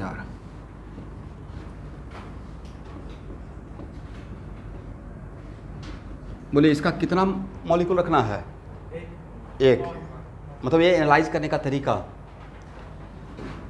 और यहाँ देखिएगा चेंज किसका हो रहा है, तो आपको ऑक्सीजन का केयर नहीं करना है कि ऑक्सीजन बैलेंस है या नहीं है, सिर्फ कार्बन का केयर करना है। तो CO2 लिखें या 2CO2, किसको बैलेंस करने के लिए, कार्बन को। एक चांस की बात है कि ऑक्सीजन में बैलेंस हो गया, बट ऐसा नहीं भी हो सकता है, तो उस बात के लिए वहाँ पर टेंशन नहीं लेना है, बाद में उसको बैलेंसिंग में देख लेंगे, राइट। बोलिए +3 से +4, इसका तो वन ऑफ द कार्बन कितना इलेक्ट्रॉन लॉस कर रहा है, बट है कितना, 2, तो 2 कार्बन मिलकर कितना इलेक्ट्रॉन का लॉस करेगा, 2 इलेक्ट्रॉन का। यहाँ तक समझ में आ गया, सबको समझ में आ गया है। +3 से +4, तो वन ऑफ द कार्बन कितना इलेक्ट्रॉन का लॉस किया, 1, तो 2 कार्बन कितना करेगा, 2।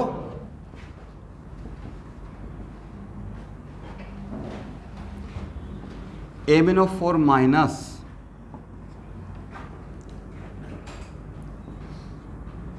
अब इस बात का भी आपको बिल्कुल केयर नहीं करना है कि सर यहाँ का ऑक्सीजन कहाँ चला गया, वो सब बैलेंसिंग का पार्ट रहेगा। क्या ऑक्सीजन का ऑक्सीजन नंबर चेंज हो रहा है, तो यहाँ तक उसका केयर नहीं करना है।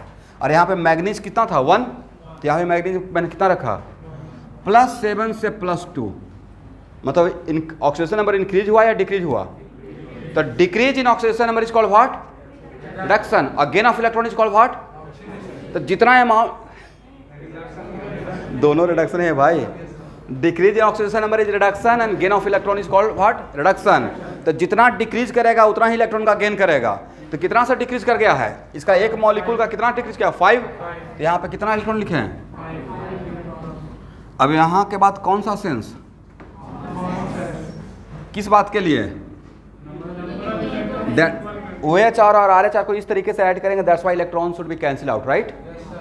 तो इसमें कितना से मल्टीप्लाई करना है एवरीवन, 2 से, इसमें 5 से, क्या नजर आया, 5C, अच्छा 10 इलेक्ट्रॉन कहाँ नजर आएगा, तो कैंसिल हो जाएगा, 5C2O4 2 माइनस, राइट, अब plus 2MnO4 minus convert into what, 2Mn2 plus, अब प्लस 10CO2।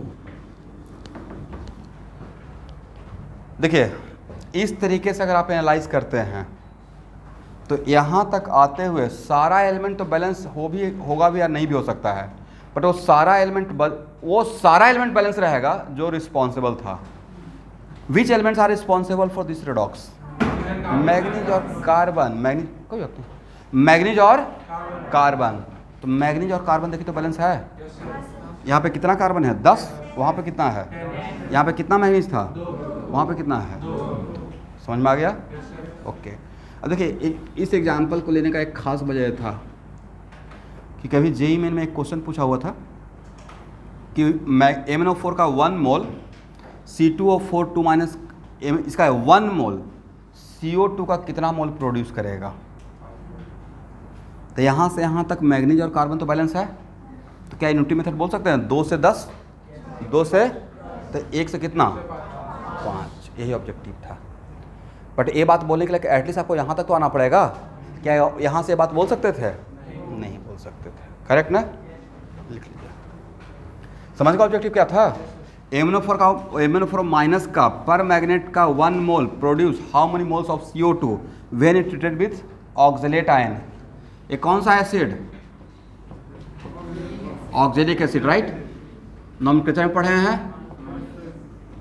और यहाँ से अगर हम लोग H माइनस को आउट कर दिया तो इसको कौन सा आयन बन गए, ऑक्सलेट आयन। तो एक्चुअली इनडायरेक्टली मैं ऑक्सलेट आयन लिया हुआ था। When oxalate ion treated with a permanganate it produce what, CO2। Correct. चल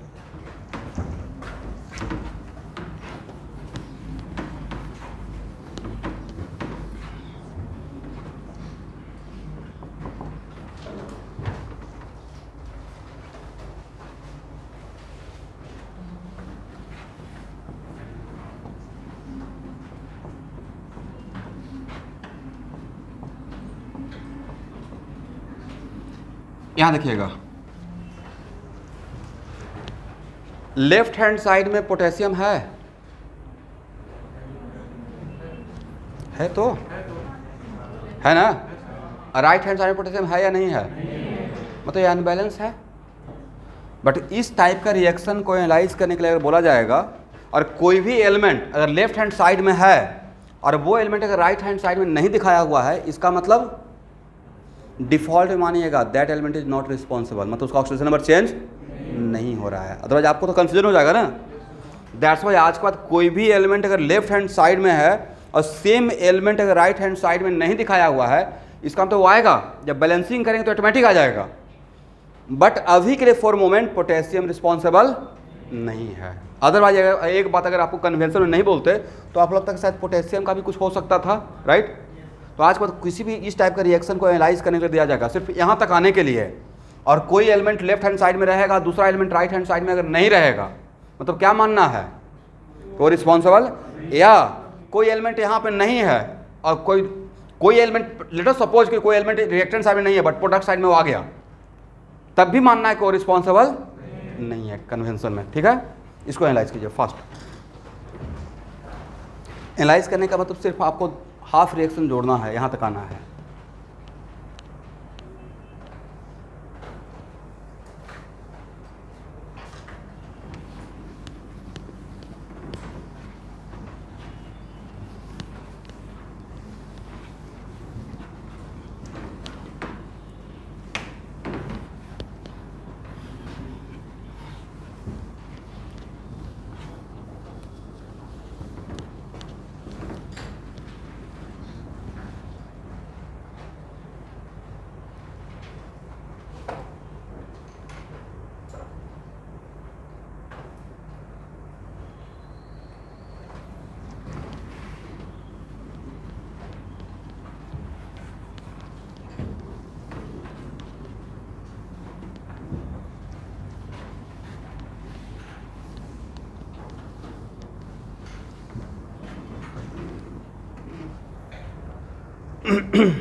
इलेवेंथ क्लास का स्टूडेंट, बाकी क्लास में आपकी मर्जी है, आप ऑफलाइन या ऑनलाइन जो भी मर्जी है, बस आई विल सजेस्ट यू, बहुत इंपॉर्टेंट बात बोल रहा हूँ, ऑर्गेनिक केमिस्ट्री जैसे ही स्टार्ट करूँगा रेजोनेंस, प्लीज़ ऑफलाइन आइएगा, क्योंकि ऑर्गेनिक केमिस्ट्री में जो टॉपिक स्टार्ट करेंगे उसका एक टॉपिक का नाम है रेजोनेंस। और अपने सीनियर से एक बार गाइड हो जाइएगा अगर आपको थोड़ा डार्क में रहेगा या डार्क में रहेगा तो। पूरे ऑर्गेनिक केमिस्ट्री में अगर माइनस रेजोनेंस करते हैं तो जीरो हो जाएगा। नॉमेनक्लेचर तो जस्ट क्या था, डेमो था। ऑर्गेनिक सही से अभी आप लोग का स्टार्ट ही नहीं हुआ है, तो organic minus resonance equal to what, zero. मतलब अभी के लिए नहीं, ओके सर क्लास 12th में देख लेंगे। भाई रेजोनेंस अगर समझ में नहीं आएगा तो ऑर्गेनिक केमिस्ट्री का एक रिएक्शन भी आप नहीं लिख पाइएगा, नॉट ए सिंगल, कि पूरा ऑर्गेनिक केमिस्ट्री ही खत्म हो जाएगा। और रेजोनेंस सिखाने के टाइम पे रेजोनेटिंग स्ट्रक्चर वगैरह जो ड्रॉ करते हैं, तो ऑनलाइन में रहेंगे तब मैं आपको चेक नहीं कर पाऊंगा कि आप सही ड्रॉ कर रहे हैं गलत ड्रॉ कर रहे हैं। बाकी केमिस्ट्री के लिए आपकी मर्जी है, घर से भी कर सकते हैं, यहाँ भी आ सकते हैं, यहाँ आते बहुत अच्छी बात है। बट ऑर्गेनिक केमिस्ट्री क्लास में जब भी स्टार्ट करेंगे टॉपिक जहाँ से रेजोनेंस स्टार्ट होगा तो कम ऑफलाइन। मैं आपको फोर्स नहीं कर रहा हूँ, बट आपको एडवाइस सजेस्ट कर रहा हूँ, ठीक है।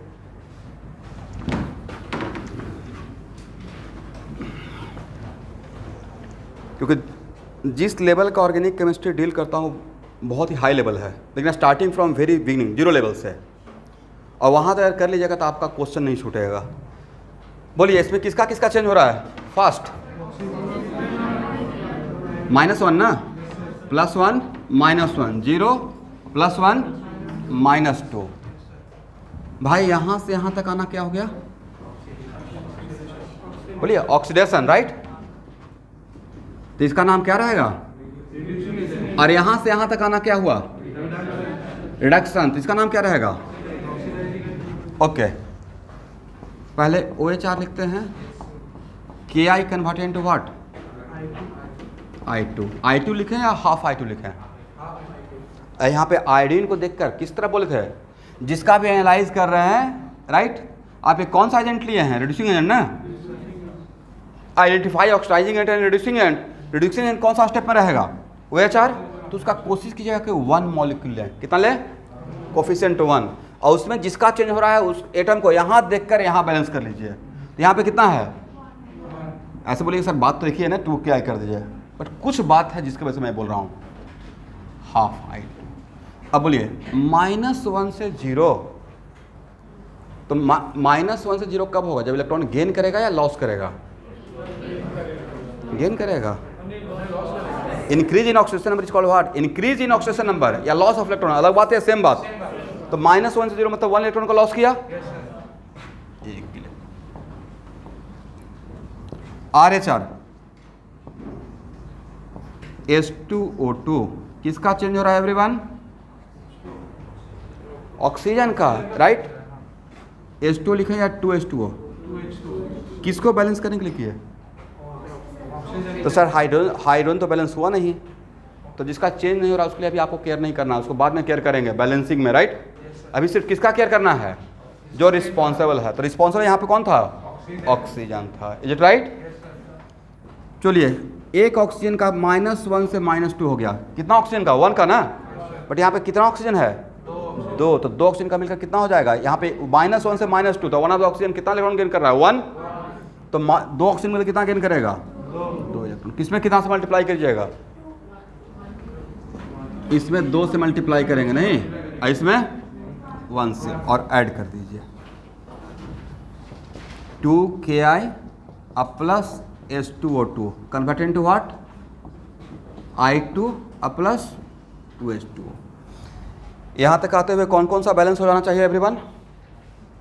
जो रिस्पॉन्सिबल है। कौन रिस्पॉन्सिबल था? आयोडीन। यहाँ पे कितना आयोडीन? 2। यहाँ पे कितना है? 2। यहाँ पे कितना ऑक्सीजन? 2। यहाँ पे कितना है? बाकी एलिमेंट बैलेंस है? नहीं बैलेंस है। इस तरफ पोटेशियम, उस तरफ पोटेशियम, उसको बाद में देखेंगे, ठीक है? तो क्या इस तरीके से आप एनालाइज एटलीस्ट यहाँ तक आ सकते हैं? कहाँ तक? OH plus RH। But OH plus RH करने का मतलब क्या? पूरा रिएक्शन बैलेंस हो गया। तो यहाँ तक आते हुए कौन कौन सा एलिमेंट बैलेंस हो जाएगा अगर इस तरीके से एनालाइज करेंगे? तो those who are responsible for this redox reaction. Is it right? और यहाँ तक आते हुए क्या कैंसिल आउट हो जाना चाहिए?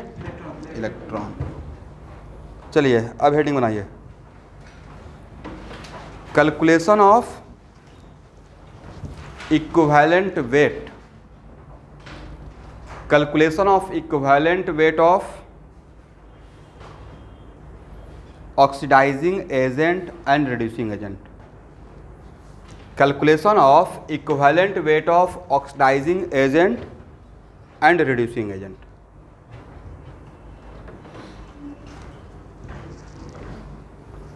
Calculation of equivalent weight of oxidising agent and reducing agent.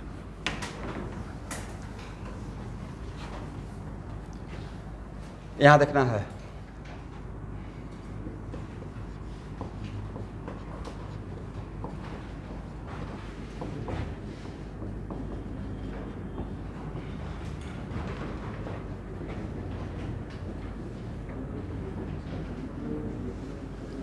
यहाँ देखिए, यहाँ देखिए, बहुत इंपॉर्टेंट है। बंद करना है। इक्विवेलेंट वेट इक्वल टू क्या हो जाएगा? मॉलिक्यूलर। आज का जो फार्मूला रटना है, equivalent weight equal to what? Molecular weight divide by n factor. Correct?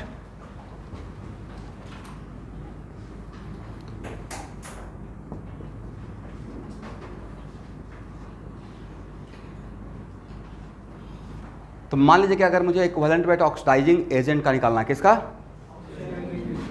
तो मॉलिक्यूलर वेट भी किसका लेंगे? और n फैक्टर भी किसका निकालेंगे? ऑक्सीडाइजिंग एजेंट का। और इक्विवेलेंट वेट अगर रिड्यूसिंग एजेंट का निकालना है तब क्या करना है, molecular weight of what, reducing agent और divide by n factor of reducing agent.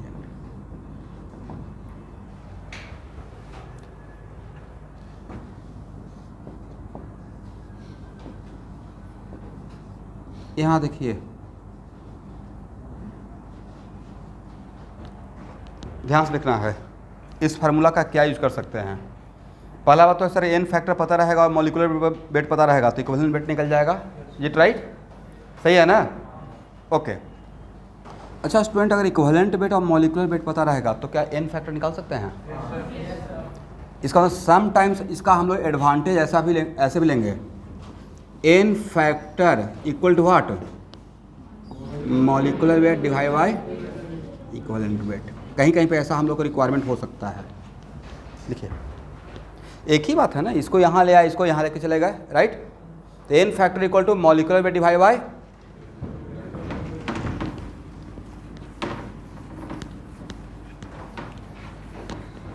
चलिए स्टूडेंट यहाँ देखिए तो नंबर ऑफ मोल्स के लिए क्या लिखते हैं, या ऑलरेडी मैं 11th क्लास के बच्चों को एक बार पढ़ाया हूँ। नंबर ऑफ मोल्स के लिए लिख सकते हैं मास बाय मॉलिक्यूलर वेट या atomic weight, whatever. Okay,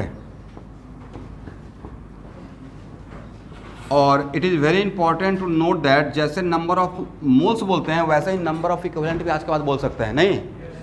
तो नंबर ऑफ मोल्स के लिए क्या लिखे हैं, मास बाय, तो नंबर ऑफ इक्विवेलेंट के लिए क्या बोल सकते हैं, mass by equivalent wait. Very good. और सेम मास में इज कंपलसरी कि सेम मास में सिर्फ नंबर ऑफ मोल्स निकालें? सेम मास में नंबर ऑफ इक्विवेलेंट भी तो निकाल सकते हैं। दैट्स वाई हम लोग इक्वेशन फर्स्ट और सेकंड को डिवाइड कीजिए तो फर्स्ट डिवाइड बाय सेकंड क्या हो जाएगा, equation first divide by second, first तो number of moles divide by number of equivalent, mass और मास आपस में कैंसिल आउट, इक्विवेलेंट वेट और डिवाइड बाय मॉलिक्यूलर वेट। और क्या इक्विवेलेंट वेट को लिख सकते हैं molecular weight divide by n factor और divide by molecular weight. Molecular weight आपस में कैंसिल हो जाएगा। अब क्रॉस मल्टीप्लाई कर लीजिए। यहां तक समझ में आया मैंने क्या कर दिया, राइट? तो क्या हो जाएगा, number of equivalent, number of what, equivalent equal to number of moles into कौन सा फैक्टर, एन फैक्टर। इसका मतलब है कि अगर आपको एन फैक्टर पता है और मोल पता है तो वहां से क्या फाइंड आउट कर लेंगे, नंबर ऑफ इक्विवेलेंट। इसको हटाएं।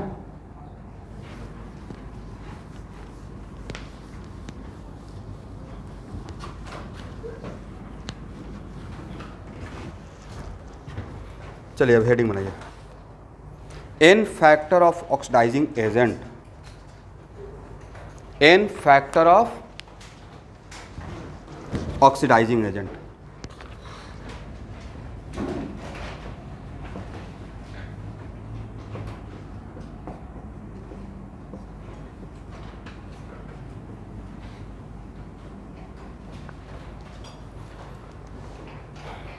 एक मिनट, कौन सा एजेंट,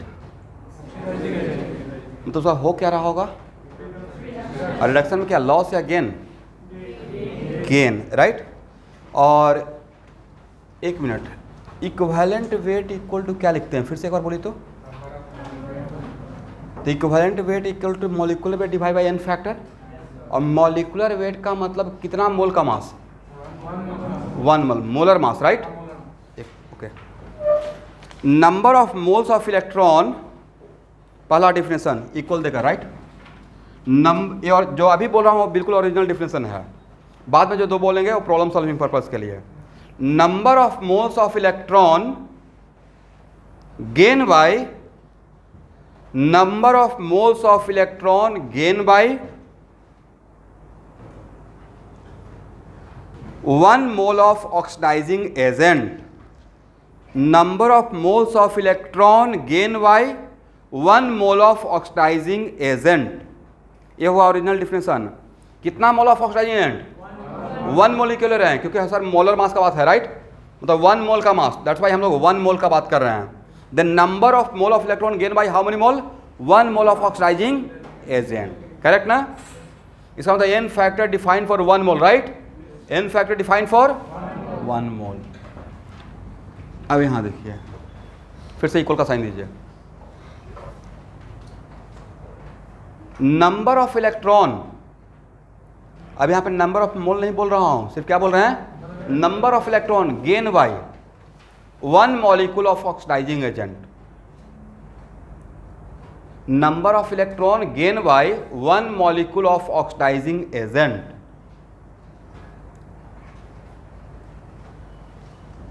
और एक और डिफिनेशन लिखिए जिसका हम लोग सबसे ज्यादा यूज करेंगे। Change of oxidation number, change of oxidation number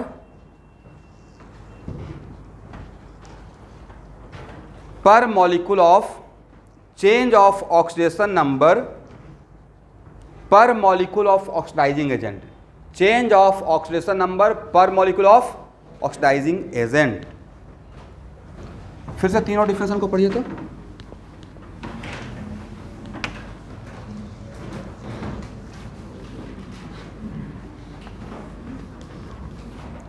चलिए थोड़ा सा आपको समझाने के लिए एक एग्जांपल लेते हैं, ध्यान से देखिएगा। एक मिनट, यहां देखिए, एक कौन सा स्टेप लिखे हैं?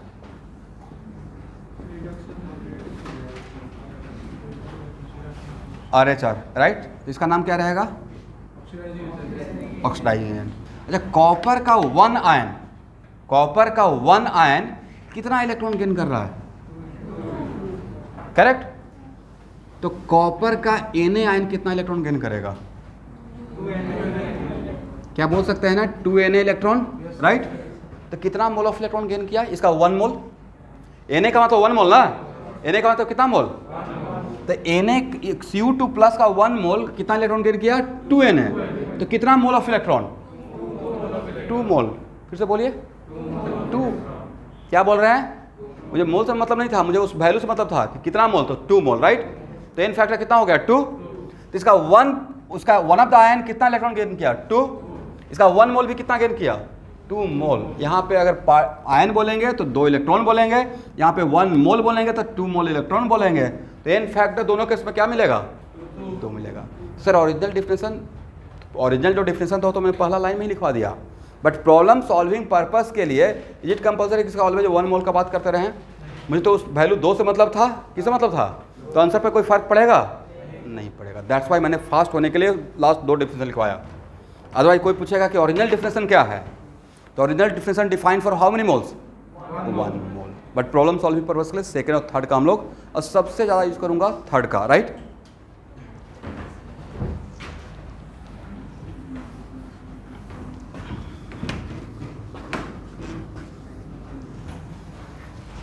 चलिए यहाँ देखिए,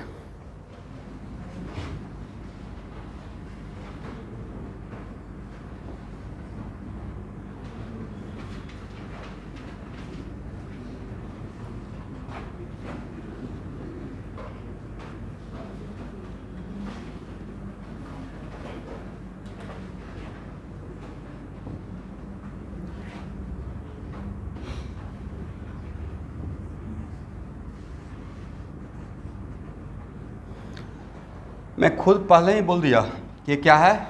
ऑक्सीडाइजिंग एजेंट। और इस कंपाउंड का फार्मूला है A अल्फा B। तो अल्फा क्या है?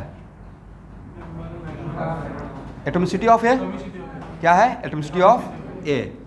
और A का ऑक्सीडेशन नंबर मैं आपको बता दिया, यहाँ पे oxidation number of A equal to X, और यहाँ पे मैंने बता दिया इसका बाई कितना लिख दिया है।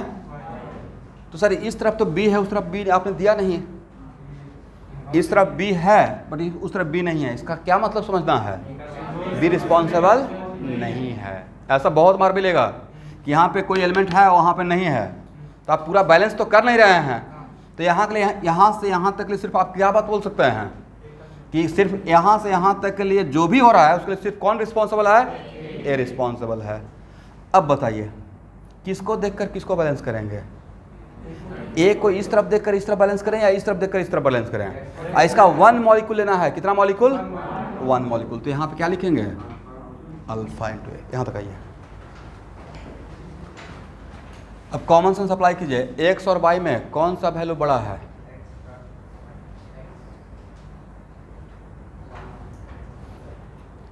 इसका नाम है ऑक्सीडाइजिंग एजेंट। तो हो क्या रहा है? रिडक्शन ना, राइट? और रिडक्शन का definition decrease in oxidation number. Increase या डिक्रीज? इसका मतलब X greater than Y. Is it right? Okay student. और लास्ट डिफिनेशन क्या था जरा बताएंगे? Change in oxidation number 2 molecule या पर मॉलिक्यूल। इसका मतलब है कि जिसका आप निकाल रहे हैं उसका 1 मॉलिक्यूल लेना है। मतलब को यहाँ पे कोफिशिएंट कितना रखना है? 1 रखना है। चेंज कितना हुआ? By minus x. Change final minus initial ना? चेंज क्या? Final minus initial. यहाँ देखिएगा, बट ये टोटल चेंज है क्या? ए का 1 एटम का आपने लिखा, राइट? बट इसके एक मॉलिक्यूल में ए का 1 एटम है या अल्फा एटम है? तो आपको नहीं लगता कि अल्फा से मल्टीप्लाई करना चाहिए? चेंज इन ऑक्सीडेशन नंबर पर एटम बोले हैं या पर मॉलिक्यूल? इस मॉलिक्यूल में जितना एटम रहेगा सबका एक साथ लिखना है, राइट? तो बाई माइनस एक्स क्या हुआ? 1 एटम का ए का।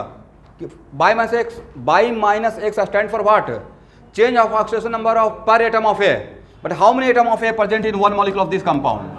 अल्फा। इसका मतलब alpha into by minus x. Alpha into by minus x gives what? Change in oxidation number for 1 molecule of this compound. Is it right? But यहाँ पे A value positive या negative? निगेटिव है। N factor negative नहीं होता है, तो make it positive by taking modulus, right? ठीक है ना? एन फैक्टर आज के बाद निगेटिव नहीं रहेगा। ओके एवरीवन, ध्यान से अब देखेंगे। तो ये हुआ चेंज इन ऑक्सीडेशन, ये हुआ N factor of oxidising agent. 1 minute. और जितना चेंज इन ऑक्सीडेशन और पर मॉलिक्यूल होगा उतना ही गेन ऑफ इलेक्ट्रॉन रहेगा। क्या रहेगा? जितना change in oxidation number per molecule रहेगा ऑक्सीडाइजिंग एजेंट का, उतना डैम श्योर उतना ही क्या नहीं रहेगा? Gain of electron per molecule. क्या नहीं रहेगा? इसका मतलब this is also equal to what? Gain of electron. दोनों इक्वल रहेगा। ये तो लॉजिक है ना कि डिफिनेशन सेम दे रहे हैं, राइट? तो सेकेंड और थर्ड डिफिनेशन और माइंड में रखिएगा। तो change in oxidation number per molecule या gain of electron per molecule different रहेगा या सेम रहेगा? सेम रहेगा। तो सो मेनी टाइम्स मैं आपको गेन ऑफ इलेक्ट्रॉन निकालने के लिए बोलूँगा, तो आप इस मेथड से ज़्यादा फास्ट रहेंगे। तो आप ए निकाल लीजिएगा, उतना ही gain of electron per molecule रहेगा। Is it right?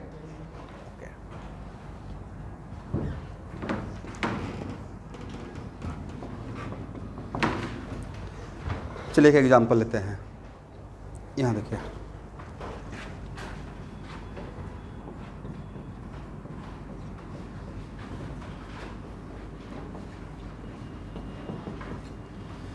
देखिए लेफ्ट हैंड साइड में पोटेशियम और ऑक्सीजन है, बट राइट हैंड साइड में पोटेशियम ऑक्सीजन है।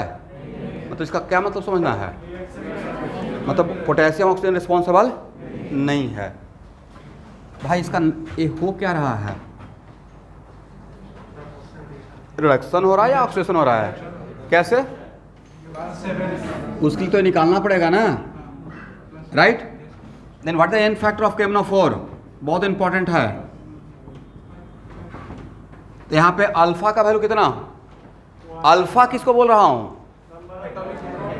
1 मिनट। अल्फा बोल रहे हैं जिसका ऑक्सीडेशन नंबर चेंज हो रहा है उसका एटॉमिसिटी को, राइट? किस तरफ? लेफ्ट हैंड साइड में। तो यहाँ पे मैग्नीज का चेंज हो रहा है, राइट? और इसके एक मॉलिक्यूल में मैग्नीज का कितना एटम है? तो यहाँ पे अल्फा का वैल्यू कितना रहेगा? 1 इंटू व्हाट? 2 माइनस का मॉडुलस। कितना मिला? तो gain of electron per molecule of KMnO4 कितना रहेगा? 5 रहेगा। करेक्ट है ना? Gain of electron per molecule.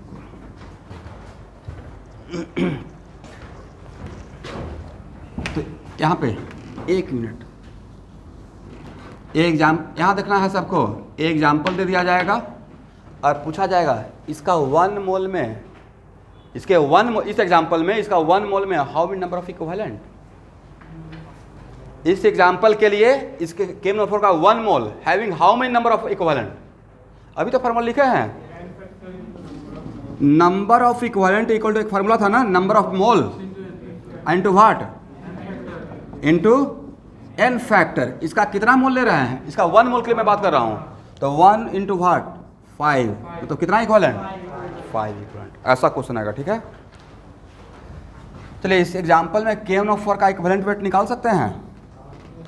कैसे sir, equivalent weight of KMnO4 इस एग्जाम्पल के लिए, only for this example, molecular weight और डिवाइड बाय कौन सा फैक्टर, n फैक्टर। तो मॉलिक्यूलर वेट KMnO4 का कितना होगा, फाइंड आउट कीजिए। पता है molecular weight of KMnO4, KMnO4 के लिए कुछ इन्फॉर्मेशन देना पड़ेगा। पोटेशियम का कितना लेते हैं 39, अब मैग्नीज का मोटा मोटी 55 ले लीजिए। पोटेशियम का 39 और मैग्नीज का 55, तो KMnO4 का मॉलिक्यूलर वेट क्या होगा भाई, जोड़ना है, हाउ मच 158 और डिवाइड बाय 5। मेडिकल के बच्चे डायरेक्ट यही क्वेश्चन आता है, find the equivalent weight of KMnO4 in this reaction, निकल जाएगा। okay.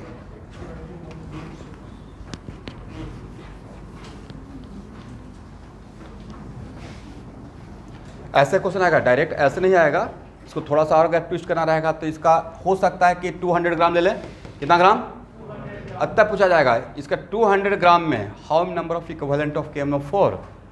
तो सबसे पहले क्या निकालना पड़ेगा, या तो आप नंबर ऑफ मोल्स निकाल लीजिए, नहीं तो इसका क्या कीजिएगा, इक्विवेलेंट वेट निकाल लिए, mass by equivalent weight equal to what, number of equivalent, mass by equivalent weight equal to number of equivalent, ऐसे भी कर सकते हैं, करेक्ट ना। बट इतना काम बहुत फास्टली करने के लिए आपको नहीं लगता कि ऑक्सीडेशन नंबर निकालने के लिए जानना पड़ेगा, एनालाइज करना पड़ेगा, n फैक्टर का मतलब जानना पड़ेगा, तब जाकर यहाँ पहुँचिएगा, करेक्ट। AS2O3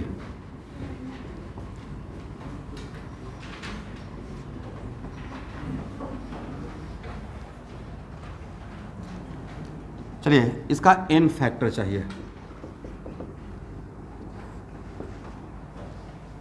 फर्स्ट पहले तो ये बताइए कि ऑक्सीडेशन हो रहा है या रिडक्शन हो रहा है।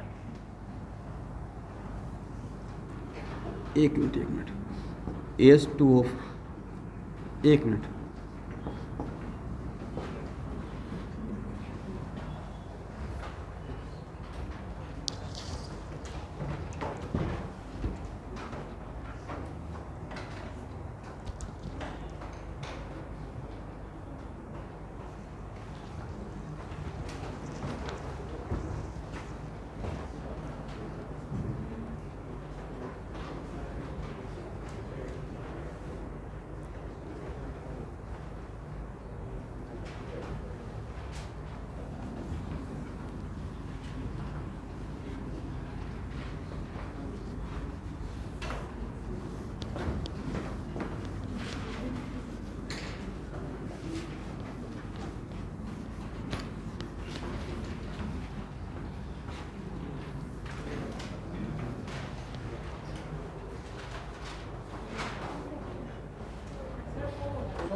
जो ऑक्सीजन बैलेंस है सर, उसको बैलेंस करना भी नहीं अभी n फैक्टर निकालने के लिए, बट इस किसको बैलेंस करना है, n फैक्टर निकालने के टाइम पे जो रिस्पॉन्सिबल रहेगा इसका एक मॉलिक्यूल, और इसमें यहाँ एटम देखकर यहाँ बैलेंस कर लेना है, राइट। तो चांस की बात है कि यहाँ पे आर्सेनिक 2 है, यहाँ पे आर्सेनिक कितना है 2 है, बट अगर इस तरफ बैलेंस नहीं रहता तो किसको देखकर, इस तरफ देखकर इस तरफ, या इस तरफ देखकर इस तरफ। अल्फा का काम यहाँ पे कौन कर रहा है, कितना 2, very good. Then change in oxidation number equal to, एक कितना था +5 था, एक कितना +3, change in oxidation number of AS2O5, correct. अब n फैक्टर निकाल किसका रहे हैं, इसका निकाल रहे हैं या इसका निकाल रहे हैं सर, एजेंट का निकाल रहे हैं, किसका निकाल रहे हैं, ये तो प्रोडक्ट है ना, एजेंट किधर रहेगा, इस तरफ। ये कौन सा agent, correct. 2 into how much, 3 minus 5 का मॉडुलस कितना, 4। लॉस या गेन, गेन। इसका 1 मॉलिक्यूल कितना इलेक्ट्रॉन का गेन कर रहा है इस रिएक्शन में, 4 इलेक्ट्रॉन का, करेक्ट। तो इसका इक्विवेलेंट वेट निकल जाएगा, मॉलिक्यूलर वेट ऑफ AS2O5 और डिवाइडेड बाई कितना, n फैक्टर।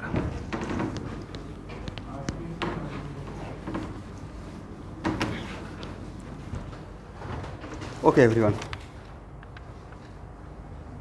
अब लिखिए n factor of reducing agent, n factor of reducing agent नाम क्या है, बोलिए बोलिए।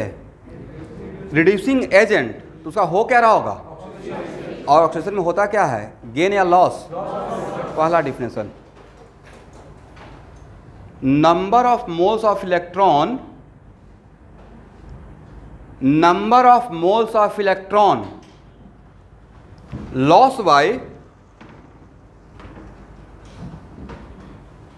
1 mole of reducing agent, number of moles of electron loss bye how many mole, 1 mole of reducing agent. ये हुआ डिफिनेशन किसी को बताने के लिए।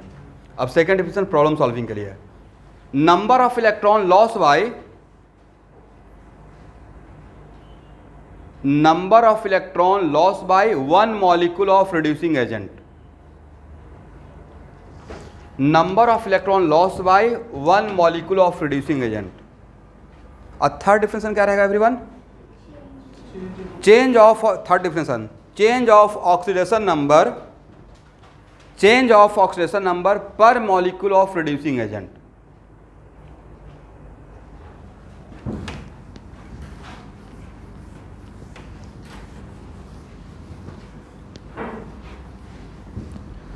बट आप केयरफुली ऑब्जर्व कीजिएगा। तो अभी मैं सिर्फ यहाँ देखिएगा, अभी मैं सिर्फ वैसा एग्जाम्पल ले रहा हूँ जिसमें एक ही एलिमेंट का चेंज हो रहा है, राइट। अभी कोई भी उसी टाइप का एग्जाम्पल लेने से बच रहा हूँ जिसमें सेम कंपाउंड में एक से ज़्यादा एलिमेंट का चेंज हो रहा है, तो वहाँ पे हम लोग अलग तरीके से देख लेंगे, राइट। ऑलरेडी देख चुके हैं एक्चुअली, इस टाइप का बात तो कर चुके हैं ना। कोई फैमिली है, कोई कंपाउंड है जिसमें ये 8 इलेक्ट्रॉन का लॉस कर रहा है, ये 5 इलेक्ट्रॉन का गेन कर रहा है। इसमें इस कंपाउंड में तो लॉस भी हो रहा है, गेन भी हो रहा है, राइट। तो उस टाइम पे क्या देखते थे, ओवरऑल देखते थे, राइट। तो ओवरऑल क्या हो रहा है, बोलिए ओवरऑल लॉस कितने का, यस। तो इसका एक मॉलिक्यूल कितना इलेक्ट्रॉन का ओवरऑल लॉस कर रहा है, तो इसका एन फैक्टर कितना हो जाएगा, 3 हो जाएगा। अरे क्या रहेगा, खुद का ऑक्सीडेशन हो रहा है, राइट। तो नाम क्या रहेगा, ओवरऑल रिड्यूसिंग एजेंट रहेगा। तो वैसा सिचुएशन जहाँ पे किसी कंपाउंड में एक से ज़्यादा एलिमेंट का चेंज होगा, उसको हम लोग आगे ऐसे देखेंगे, ठीक है।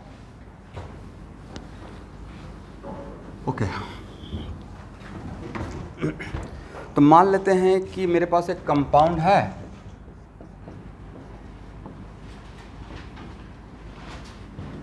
और कन्वर्टेड टू ए, और अगर बी नहीं दिखाया है, मतलब बी का बी रिस्पॉन्सिबल, अगर इसका ऑक्सीजन नंबर x है और इसका ऑक्सीजन नंबर अगर y है, तो अब बताइए x और y में किसका वैल्यू बड़ा रहेगा, क्यों, क्योंकि सर इसका नाम अगर रिड्यूसिंग एजेंट है तो हो क्या रहा है, और ऑक्सीडेशन में का डिफरेंस क्या है, इंक्रीज इन ऑक्सीडेशन नंबर, और ओनली ए इज रिस्पॉन्सिबल। तो ऑब्वियसली x और y में y should be greater than what, x। Then change in oxidation number, ऐसा कितना मॉलिक्यूल लेना है, कोफिशिएंट 1 बना के रखना है, right. Change in oxidation number per molecule ना, तो चेंज इन ऑक्सीडेशन नंबर बहुत इंपॉर्टेंट है भाई, एकदम केयरफुली देखते रहिएगा। और रेडॉक्स रिएक्शन का असाइनमेंट बहुत बैलेंस असाइनमेंट दूंगा, अच्छा खासा क्वेश्चन रहेगा, बट उतना कर लिए तो दोबारा आपको कहीं से भी क्वेश्चन आएगा बन जाएगा। बहुत ही बैलेंस असाइनमेंट है, उसमें कम से कम तो 150 पक्का प्रॉब्लम होगा। बहुत इंटरेस्टिंग और टेक्निक मतलब कह सकते हैं ट्रिकी प्रॉब्लम, तो उसको देख लेना है, देखना है, सारे क्वेश्चन को बना लेना है, क्योंकि रेडॉक्स का बहुत जगह यूज है, ठीक है। ये तो जस्ट हम लोग प्योर रिडॉक्स पढ़ रहे हैं, बट इसका बहुत डिफरेंट जगह पे यूज होते रहेगा, करेक्ट ना?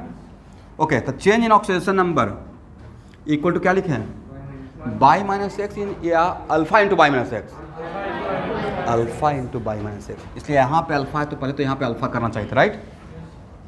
अल्फा इंटू, यहाँ पे मॉडुलस लगाने का रिक्वायरमेंट है, फिर भी लगाइए सर, क्यों?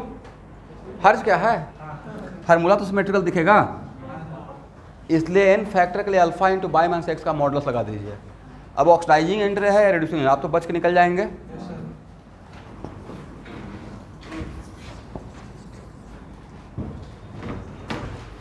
और इस केस में ये जो रहेगा वो वैल्यू किसके बराबर रहेगा, loss of electron per molecule, is it right? पर molecule of what, reducing agent. अगर होगा ऑक्सीडेशन तो नाम क्या रहेगा, reducing agent, correct? Okay everyone,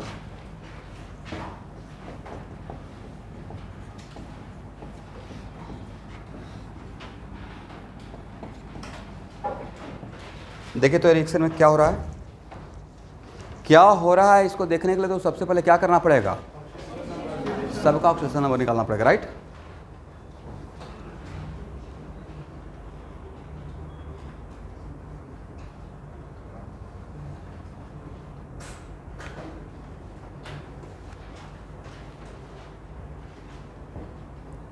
अच्छा, जितने भी स्टूडेंट केमिस्ट्री क्लास अभी कर रहे हैं, ऑनलाइन भी या ऑफलाइन, 11th क्लास के बच्चे का खास बात कर रहा हूँ, तो आपका 10 से 12 का स्लॉट संडे का खाली है या कहीं और ट्यूशन रहता है? ऑनलाइन स्टूडेंट, बाकी तो आप लोग से पूछ लेंगे, ये आपके बेनिफिट के लिए बात कर रहा हूँ, खाली है ना? ओके, तो अभी के लिए नहीं, कुछ दिन के बाद मैं फिजिक्स के क्लास में एक टॉपिक स्टार्ट करने जा रहा हूँ, तो वो अभी तो जस्ट एक नॉर्मल टॉपिक है जिसका नाम रहेगा kinetic theory of gases, first law of thermodynamics या specific heat capacity of gases. ये तीनों चैप्टर केमिस्ट्री में भी है, तीनों चैप्टर कहाँ है, तो केमिस्ट्री में भी इसको पढ़ाना रहता है। तो अगर आपका स्लॉट खाली है तो ये 3 चैप्टर फिजिक्स के क्लास में कर लीजिएगा। फिजिक्स क्लास में और भी ज़्यादा डेप्थ में पढ़ाते रहूँगा, केमिस्ट्री में भी उतना ही पढ़ा देते हैं, उससे आपको 2 जगह फ़ायदा हो जाएगा, फिजिक्स में HCV बन जाएगा और केमिस्ट्री में जो एक फर्स्ट लॉ ऑफ थर्मोडायनामिक्स है वो फिजिक्स के रेस्पेक्ट में कह सकते हैं 1/10 टाइम है, बस फार्मूला पुटिंग, राइट? बट यहाँ पे पूरा ग्राफ वगैरह के साथ। तो अरे ये क्लास को मैं आपको, केमिस्ट्री का जो भी बच्चे क्लास कर रहे हैं, फिजिक्स नहीं कर रहे हैं यहाँ पे, उनको मेरी तरफ से गिफ्ट रहेगा, उससे मेरा भी काम थोड़ा आसान हो जाएगा। जितना भी ग्राफ का प्लॉटिंग अगर खाली है तो टाइम अभी नहीं, जब से बोलेंगे, ज़्यादा गिफ्ट नहीं मिलेगा, बट जब से बोलेंगे तब से स्टार्ट कीजिएगा। कुछ टॉपिक मैं अलाउ करूँगा केमिस्ट्री के बच्चों को, फॉर एग्जांपल मॉडर्न फिजिक्स जब पढ़ाते रहेंगे कभी, तो मॉडर्न फिजिक्स में भी फोटो इलेक्ट्रिक इफेक्ट आता है, पता है कि नहीं? अब बोर मॉडल भी आता है, राइट? तो ये दोबारा मुझसे पढ़ लीजिएगा, क्योंकि एक बार तो मैं केमिस्ट्री के पॉइंट ऑफ व्यू से पढ़ा ही चुका हूँ, तो आपको और फ़ायदा हो जाएगा। वहाँ पे थोड़ा अलग अलग लेवल का प्रॉब्लम लेते रहेंगे, केमिस्ट्री में उतना टफ प्रॉब्लम लेंगे तो बच्चे भाग जाएंगे, इसलिए केमिस्ट्री का खास नहीं। केमिस्ट्री क्या है, बहुत आसान टॉपिक है, इजी टू लर्न, फिर से साथ बोलिए, इजी टू फॉरगेट। जितना जो चीज़ आसान है ना उतना स्लिपरी होता है। लोग बोलते हैं केमिस्ट्री, पहली बात तो है कि केमिस्ट्री बहुत सारे, मेरा कंट्रीब्यूशन अभी ये रहना चाहिए कि आपका केमिस्ट्री में इंटरेस्ट ले आएँ। 90% पर जो पता नहीं कि केमिस्ट्री में इंटरेस्ट ही नहीं डाल पाते हैं, बट सबसे ज़्यादा इंजीनियरिंग वाले बच्चों को स्कोरिंग सब्जेक्ट है भाई। फिजिक्स और मैथ हम लोग के टाइम पे हम लोग का भी अच्छा था, बट कभी कभी कंप्रोमाइज़ करना पड़ता है। जो सब्जेक्ट का स्कोरिंग है उसको नंबर 1 पे लेके जाइए। मैं इसलिए नहीं बोल रहा हूँ कि मैं केमिस्ट्री पढ़ाता हूँ, मैं दोनों चीज़ पढ़ाता हूँ, फिजिक्स और केमिस्ट्री दोनों, बट केमिस्ट्री सच में स्कोरिंग है भाई। मेडिकल का बच्चों का बायो और केमिस्ट्री का अच्छा हो जाएगा। अब फिजिक्स पे अच्छा रखिए, मतलब बायो तो सबसे अच्छा रखिए, राइट? बोलते तो हैं लेकिन रखते नहीं ना है, प्रॉब्लम ये है। बोलते तो सब हैं कि सर बायो मेरा बहुत बढ़िया है, और बहुत बढ़िया का डिफिनेशन कुछ और होता है। मतलब बिल्कुल 90 में से कम 85 करेक्ट, ये होता है बहुत बढ़िया, राइट? एक मतलब 75 तो करेक्ट कर लीजिए। और केमिस्ट्री के लिए अगर बहुत अच्छा है, इसका मतलब 100% नहीं बना सकते हैं, लेकिन इतना तो कॉन्फिडेंस रहना चाहिए कि 100% अटेम्प्ट लेकर आएँ, राइट। क्योंकि नंबर ऑफ क्वेश्चन का अटेम्प्ट ज़्यादा रहेगा तभी आपका सिलेक्शन होगा। 40 मार्क्स पे तो आराम से सीट मिल जाती है जनरल वालों को। 40 मार्क्स में बहुत 40 क्वेश्चन भाई, मतलब कल के क्लास में भी मैं बता रहा था कि इस बार एक स्टूडेंट का 102 मार्क्स है IIT एडवांस में, उसको 15,000 रैंक है, सीट भी तो बढ़ गया है, और उसका ESW में 2001 2100 रैंक है। इसका मतलब है कि अभी भी IIT एडवांस का पैटर्न सेम ट्रैक पे चल रहा है। जो बच्चा 40% स्कोर कर लेगा जनरल कैटेगरी का, आउट ऑफ 360 अगर 150 भी ले आता है, 200% गारंटी IIT मिल जाएगा। Out of 360 only 150। और जो बच्चे कैटेगरी से बिलोंग करते हैं, इस बात को माइंड मत कीजिएगा, तो आपके भले के लिए आपको इन्फॉर्मेशन दे रहा हूँ। समटाइम्स इन्फॉर्मेशन रहने से भी काम चल जाता है। वो एडवांस में 60 मार्क्स भी ले आइएगा तो आपको एक अच्छा ब्रांच मिल जाएगा, और एट वर्स 40 मार्क्स भी ले आए तो IIT में पहुँच जाइएगा, एट वर्स 30 भी ले आइएगा तो पहुँच जाइएगा। भाई 30 तो एक मिनट बता देते हैं, 30 तो तुक्का लगा के आ जाएगा, राइट। मतलब 30 मार्क्स अगर आप 2 साल पढ़ रहे हैं नहीं लाते हैं, बहुत ख़राब बात है। बिल्कुल आना चाहिए। हाँ, मेन में है कि आपको 90+ परसेंटाइल कीजिएगा तब एडवांस में बैठने का मौका मिलेगा जनरल वाले बच्चे, और कैटेगरी में 75 परसेंटाइल कम से कम। बट 90 परसेंटाइल आने के लिए 30 क्वेश्चन का मार्क्स 90+ परसेंटाइल में आता है। बट उन सब बातों को, मतलब मैं एक इन्फॉर्मेशन दिया कि अभी भी IIT एडवांस का ट्रैक, अब प्लस ये सब दिमाग से गलतफहमी निकाल दीजिए कि IIT क्वेश्चन एडवांस का आसान रहेगा। उसके लिए जितना पढ़िए कम पड़ जाएगा, लेकिन इनफाइनाइट नंबर ऑफ बुक्स मत उठाइए, तब तो बिल्कुल पक्का नहीं होगा। लिख के दे सकता हूँ, 10 बुक उठा लीजिए। मतलब बच्चे के साथ होता है क्या है ना, 10 से जो 11th में बच्चे जाते हैं, उनके साथ समस्या क्या है कि इनिशियल में टीचर का बहुत बात मानते हैं। अगर बोल देंगे अभी रात है तो हाँ सर रात ही है, और जब जैसे थोड़ा थोड़ा नॉलेज होना स्टार्ट होता है तो दे आर जस्ट फ्लाइंग, वो फिर सुनते ही नहीं हैं। उनको लगता है कि अब मैं सब्जेक्ट का बाबा हो गया। भाई आप स्टूडेंट ही रहो। 10 बुक होता है टीचर के लिए, जिसको पढ़ाना होता है, कोचिंग खोलना रहता है, राइट, इनको पोडियम पे आके पढ़ाना रहता है। आप एक ही बुक को एक या दो बुक उठाइए और नंबर ऑफ़ टाइम्स उसी को रोटेट करते रहिए, स्पीड बढ़ाइए। पहला बार में जब बनाते हैं तो स्पीड नहीं बन पाता है, क्योंकि चीज़ें नया नया रहता है, राइट। सेकेंड टाइम बनाया हुआ क्वेश्चन को ही दोबारा बनाइएगा तो स्पीड आ जाएगा। इसलिए जो यूट्यूब वगैरह पे इंटरव्यू देखते हैं तो उसमें बहुत कम लोग ऑथेंटिसिटी के साथ बात बोलते हैं कि हाँ ऐसा करना चाहिए। हम लोग कहाँ इनफाइनाइट नंबर ऑफ बुक्स उठाए, रिक्वायरमेंट ही नहीं था। लेकिन हाँ मास्टर बुक उठाए। पहली बात तो है कि केमिस्ट्री और फिजिक्स इतना लाजवाब टीचर से पढ़ लिए, इंडिया के बेस्ट टीचर से पढ़े, तो वहाँ पर ही कॉन्फिडेंस आ गया था। बट फिजिक्स में HCV, IIT क्वेश्चन बैंक और some selected problem of period. But इसको number of times question bank इतना बार बनाया होगा कि मुझे ईयर तक और आंसर तक याद हो गया था। इंटेंशनली नहीं, इतना बाई हर्ट बनाया। मतलब 1985 में आया हुआ थर्मोडायनामिक्स दोबारा आया है इतना ही साल में। मतलब इस टाइप का कोरिलेशन कर गया। अच्छा ऐसे इसी पैटर्न पे क्वेश्चन पूछा गया, तो उससे क्या हुआ कि मुझे पूरा IIT का पैटर्न पता चल गया। फिर HC वर्मा, तो HC वर्मा को बहुत लोग नहीं बनाते हैं। उसका फर्स्ट 20 प्रॉब्लम बहुत आसान होता है, लेकिन जैसे जैसे आगे जाइएगा ना तो वहाँ से चीज़ों का फंडामेंटल पहले क्लियर कीजिए, तब क्वेश्चन बैंक बनाइए, वहाँ पे बेस्ट कलेक्शन है। इतना ही मैं खुद के लिए किया था, बट मुझे बिकॉज कैटलिस्ट को रन करना है तो मैं उसमें कैटलिस्ट का असाइनमेंट, बट कैटलिस्ट का असाइनमेंट में हर जगह से अच्छे क्वेश्चन लेकर आपको दे दिया जाएगा। उतना कीजिए, मच मोर है, और उसी को नंबर ऑफ टाइम्स करते रहिए। ऐसा नहीं कि किसी पब्लिकेशन का सीरीज ऑफ बुक उठाते रहिए तो अलमीरा में जितना नंबर ऑफ बुक्स उठते जाते रहेगा ना, उतना ही होने का पॉसिबिलिटी कम होते रहेगा, क्योंकि आपसे ख़त्म तो होगा ही नहीं। एक बुक भी सही से ख़त्म हो पाता है तब तो आप देखते रहिएगा, सोचते रहिए काश किसी दिन ख़त्म कर पाते हैं। और भाई वो इतना प्रेशर यहाँ पे क्रिएट कर देता है, कॉन्फिडेंस लो करते रहता है। जितना मैंने बुक बोल दिया उसी में एक चैप्टर में 150 प्रॉब्लम आ गया। और प्लस जिस रेस्पेक्टेड टीचर के यहाँ पढ़ रहे हैं वो भी तो अपना कुछ कलेक्शन करवाएंगे, राइट। तो उनका वो किया हुआ प्रॉब्लम तो ज़्यादा इंपॉर्टेंट आपके लिए है कि उस प्रॉब्लम के थ्रू आपका थ्योरी क्लियर हो रहा है। जैसे मैं ही फिजिक्स क्लास में जो प्रॉब्लम लेते रहता हूँ, तो प्रॉब्लम हर डिफरेंट टाइप का प्रॉब्लम ले लेते हैं, राइट। तो रिवीजन वहाँ से करते रहिए, उसी को ना हो तो एक बार और बनाइए। तो ऐसे करके सैचुरेशन पॉइंट पे आइएगा। नंबर ऑफ बुक्स बढ़ाकर नहीं, और स्पीड बढ़ाना होता है, और स्पीड तभी बढ़ता है जब सेम ही बुक को नंबर ऑफ टाइम्स रोटेट कर लीजिए। हाँ, उसमें आप मास्टर बुक आपको उठाना पड़ेगा, ऐसा नहीं कि बिल्कुल लोकल कोई बुक उठा लिए हो जाएगा, तब नहीं होगा। जो भी बनाइए ऑथेंटिसिटी के साथ, एक अच्छा कॉन्सेप्ट होने के बाद एक अच्छा बुक बनाकर, और क्वेश्चन बैंक तो पक्का फॉलो कीजिए। राकेश सर कितना भी रिडॉक्स में आपको मास्टर बनाते हैं, जब तक क्वेश्चन बैंक नहीं बनेगा, क्वेश्चन बैंक में इससे आसान क्वेश्चन अगर बन जाएगा तब भी आपका ज़्यादा कॉन्फिडेंस आएगा। ओके, अब मुझसे बन रहा है क्वेश्चन बैंक, राइट, अब मेरा सिलेक्शन हो जाएगा, तो सोचने का दायरा चेंज होएगा आपका। चलिए आज के लिए इतना ही गुरु ज्ञान, मिलते हैं नेक्स्ट क्लास।